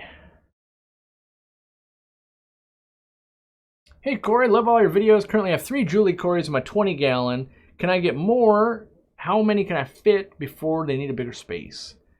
I think you could do 6 or 7. Yeah, I mean, more space is always better, but I think they might be a little stressed out only having 3, and they might be a little stressed out having 7, but they might be less. I think they'll be less stressed out. So I think go with 6 or 7, but do what you want. Been following the co-op for over a year now. Finally, they say, made it to a live stream. I listen to the podcast driving to work. Keep doing what you're doing. You don't tell me what to do. All right, I'll do it. I'll keep doing it. Yeah, I'm going to keep doing it because I enjoy it. When I stop enjoying it, I'll stop doing it. I really, I enjoy ranting. I love yelling at people. Mostly people I think are wrong. I don't like yelling at people I think are right. That's dumb. But yeah, it's fun. I enjoy it. When I'm in the mood for it, it's the best time of my life. When I'm not in the mood for it, then I don't want to do it, so you can usually tell. But today I'm having a good day. All right, Riley says, oh my God, the fish police rant. I'm on the floor. Please don't stop. No, it gets me in trouble. There's always, I promise you, come back in 2 days and look at the comments, and there's going to be people like, Corey, I used to respect you as a person, but I just can't agree with you on this. I can't agree with you that you shouldn't be doing the best for your pets and blah, blah, blah. And they're going to go, you're going to be like, dang, they're on top of the Trojan horse. It's not even a high horse. They're on top of the Trojan horse, just yelling at Corey. And it's like, you clearly have latched on to your, super sensitive subject, and you refuse to accept any other reason. I get it. And you can hate me all you want, but I've always been the same guy. And that's one thing I do like about my channel and myself, is that there's probably very few things that I've changed my opinion on in the last 4 years. I have a strong opinion, I'll let you know about it. And unless there's actual, turns out I was a moron about food, I'll admit it. And then I'll go, yeah, it turns out we all need to feed Aquarium Co-op fry food. Why? Because it makes me money. Buy my fry food. Buy my fry food. It's a 20% off BF Coop 20 right now. Buy it. But for the most part, I know what I know, until I don't know and I learn more, and then I'll admit it. But I don't. It's not like I'm telling you because it makes me more money. If anything, it makes me less money. I'd be way better off telling you, no, I've developed the best fish food. You should only ever feed mine. Why? Because I'm the best, right? And there's companies that think that way, and I'm above shaming them, but we have separated ways, and we do not work with them, even though they really want to work with us and give us money. We refuse to because they break ideals that I think, and I don't think I should ever have to censor myself on what I think to work with another company. So that's why I just work with the Aquarium Co-Op. Works out great. For those of you that don't know, I technically am employed by Aquarium Co-Op LLC. I employ myself. How's that for weird, right? Yes, I have to employ myself to work at my own company. Weird. That's what it is, though. All right, Snowflake. Uh-oh. Do we have a special Snowflake here? Are you getting all bent out of shape? No, turns out Snowflake just has an aquarium. It says, my tap is H2O liquid rock. Will it provide enough minerals and calcium for my snails and shrimp? How do I know they get enough? Should I add crushed coral? Should I use some foods?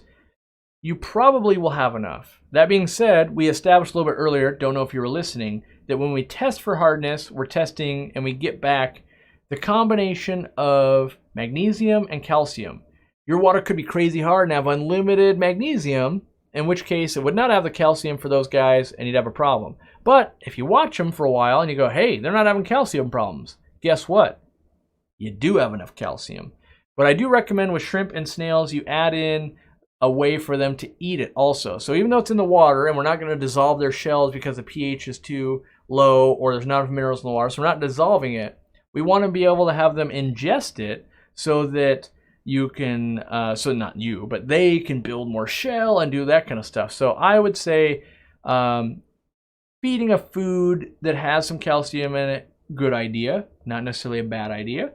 But I don't know that I can sit here and honestly tell you, yes, you should do that because every situation is different.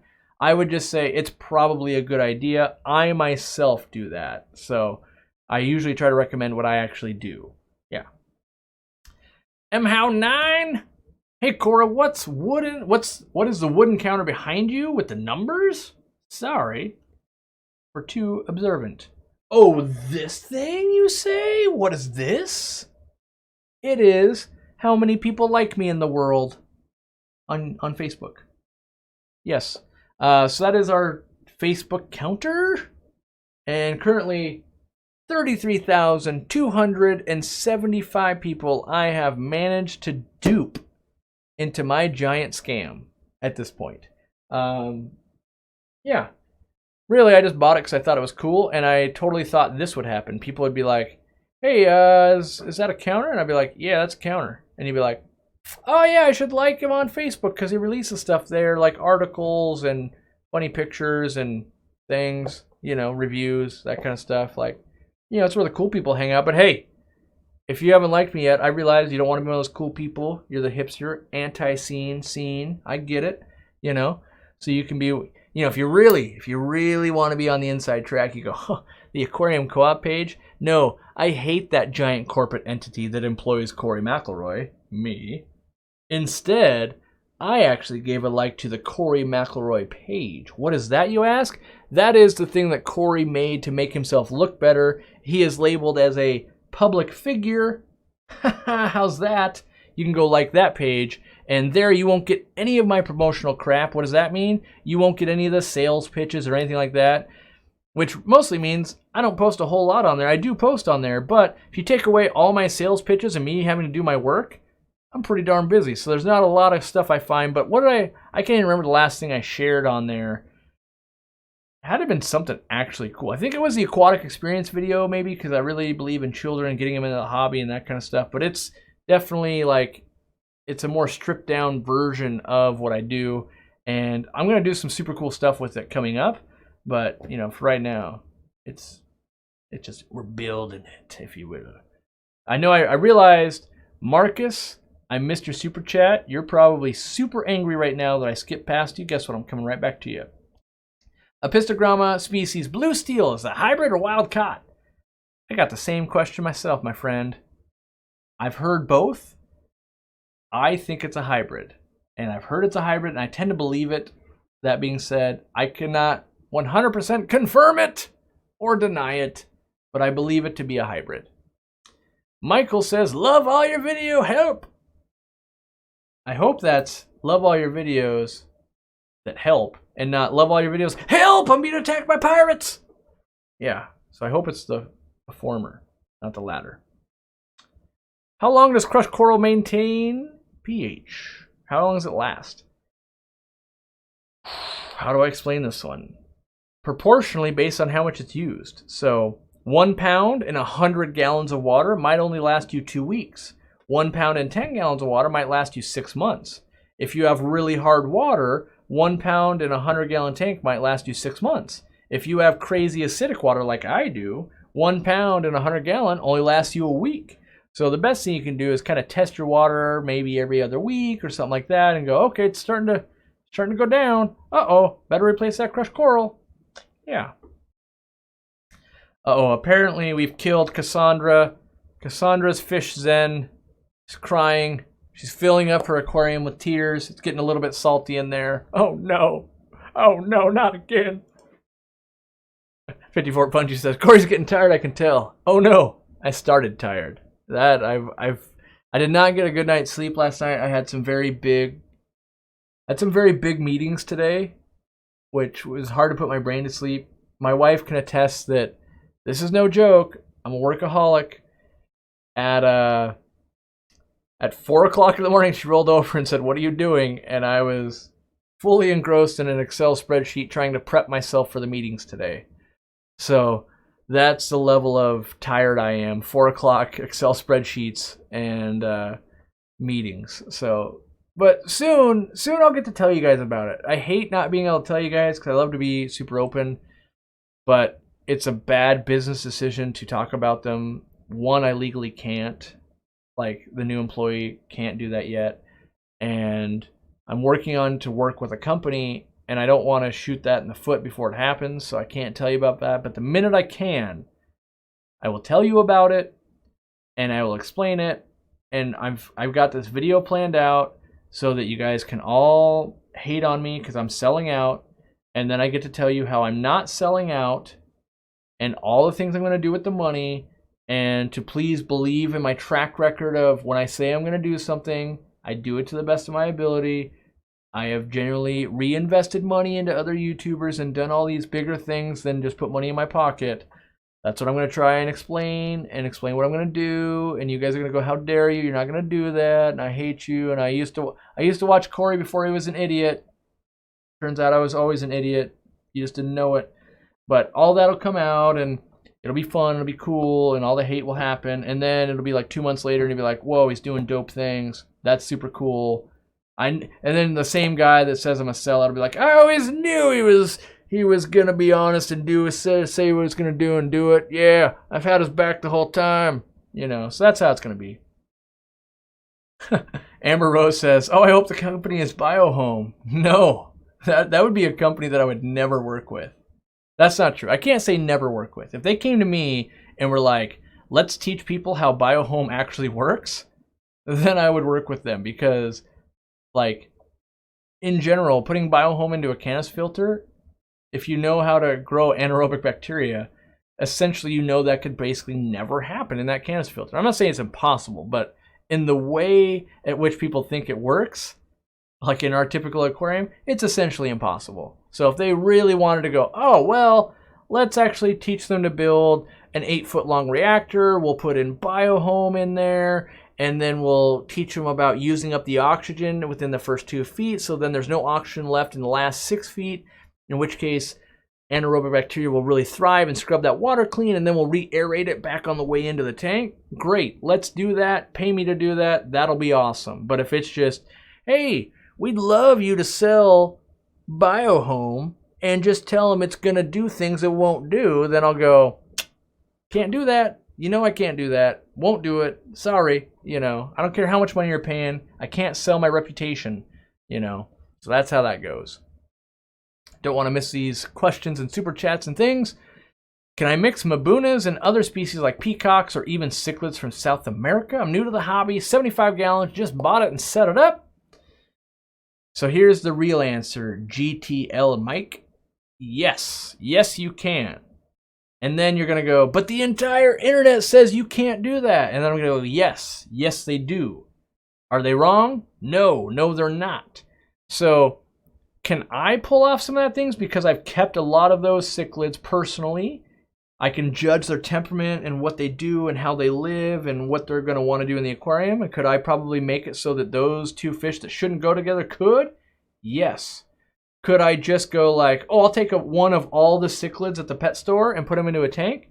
No, that is not going to work. So as a beginner, I would say, yeah, maybe don't mix Mabunas and peacocks. And maybe go to like cichlidforum.com and go to the cookie cutter. If you type in cichlid cookie cutter 75 gallon, there's going to be some great guides of cichlids that are known to work for many people really well together. That's a great way to get started.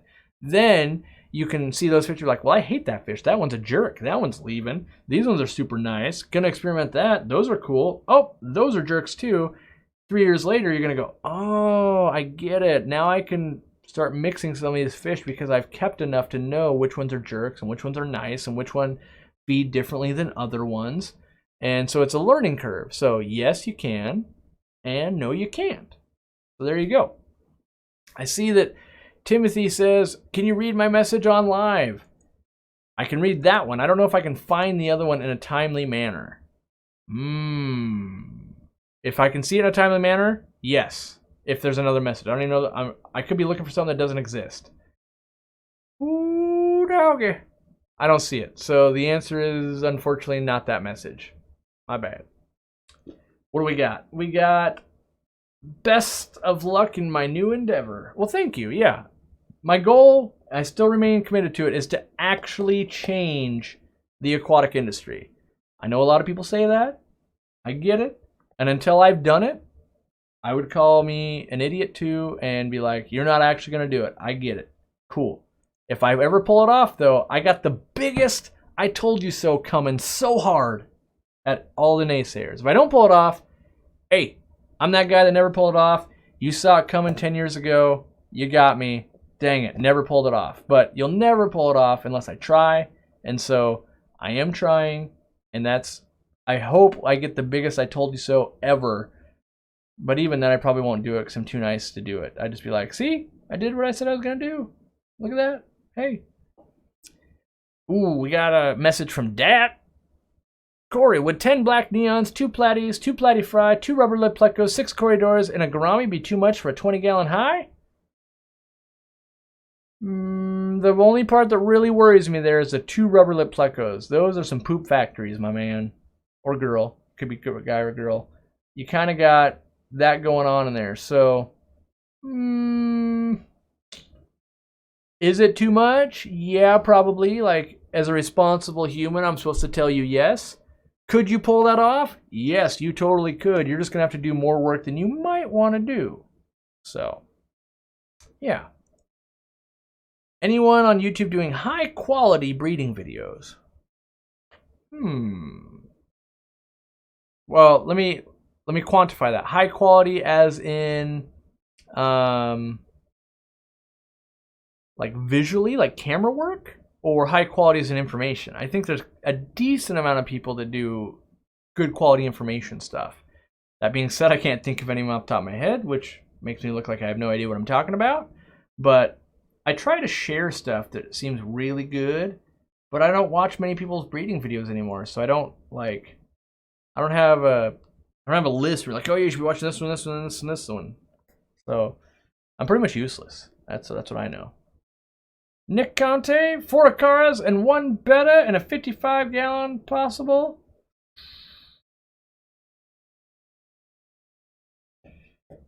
Technically, yes, Nick. Practically, maybe not. Like, if I was going to attempt it, which I wouldn't, but if I was, I would do, the betta would be like a giant placat, so not a long fin betta. I'd attempt that, and that'd be a lot of cover, but yeah, It's kind of like asking, can you turn a 64 Impala that has hydraulics into a monster truck? Like, I mean, I guess, yes, that could be done. But of all the other options in the world, why are we choosing that one? That's kind of how I feel about that. Ooh, Greg Sage, yes. Quality of information, I'm not sure there is better quality of information on how to breed the specific things he's bred. I'm not sure there's someone that's done a better job. Very, very in-depth and thorough based on experience he's done for a very, very long time. I'm not sure someone can do better than that. Maybe Dean could. Dean could maybe do better. But of people that are currently producing videos, Greg Sage would be a very tough nut to crack to beat that. I wouldn't want to have to be judged against that. So, yeah. The famous Aquarius ponying up the $5 Renos to become one of the cooperatives. That's right. From our laptops, we will destroy this world. And by destroy it, I mean make it better and make everyone want to keep an aquarium and be nice to people. That's what we will do. That's what we will do. My army of cooperatives. What time is it? 7 o'clock. That means it's about time to eat. That's about time to eat, right? Don't forget, we have the giveaway. We're giving away 5 Fluval lights, or you can pick Phoenix lights, whatever you want. On the website, you go to aquariumcoop.com. You click info and go to our blog, which you can do that. There'd be crazy information there. Or you can go to the promotion page or the giveaway page and click, and then you wait till the end of the month. And if you get an email that says, hey, you got a free light, you order up a free light and it's free. If you don't get that email, you go, I knew he was a liar. And then next month you do it again. Click, and maybe you win that month. But every month, 5 people just like you win. If you're going, well, I don't live in the USA, so I'm exempt. That's not true. If you win, I'm going to send you a $200 Amazon gift card. Well, I don't have Amazon, so that's horrible. Okay, in that situation with both those things, I'll figure something out. I can't send you cash, but we'll figure something out. Like I'll give you like a Toys R Us gift card or something, even though you're not going to have Toys R Us either. We'll figure it out. You know, enter in, subscribe to those channels. You know, you can do things like, oh, download our app. Why would I do that? Because that's where the podcast is, and we're going to do other stuff with it. Just a heads up. And then you could subscribe to, like, the Aquarius podcast. You could subscribe to Palmer Aquatics, as someone was talking about, and Aqua Pros, and Tazawa's Tanks, and whoever else I have on there. It's just growing the community. I'm giving away, basically every month I give $1,000 away so that I can grow some people that I think are doing some decent things. That's the reality of it. So I give $1,000 away worth of stuff.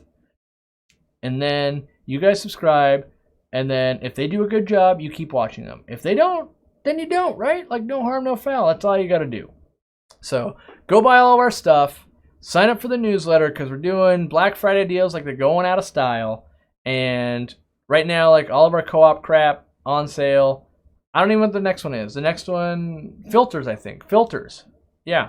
So you go do that. You get signed up. We're going to email you and go, hey, filters on sale for the next 7 days. Buy them, buy them, buy them, buy them. And then we're going to email you 7 days later and go, hey, everything's on sale for 15%, which is less than the 20% we just had the filters on for. So buy the filters this week and give our crew a break instead of buying it all on that day.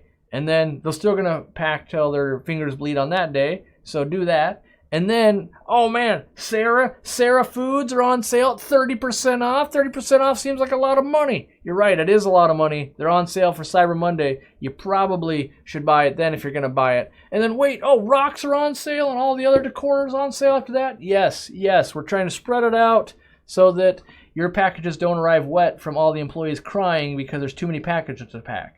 Yes, aquariumcoop.com. for all of your fishy needs except for live fish because we hate live fish or because we don't think we can do it right. That's the thing. No true words have ever been said. Could I steal all of your guys' money and ship you fish? Yes. I fully believe I could do that.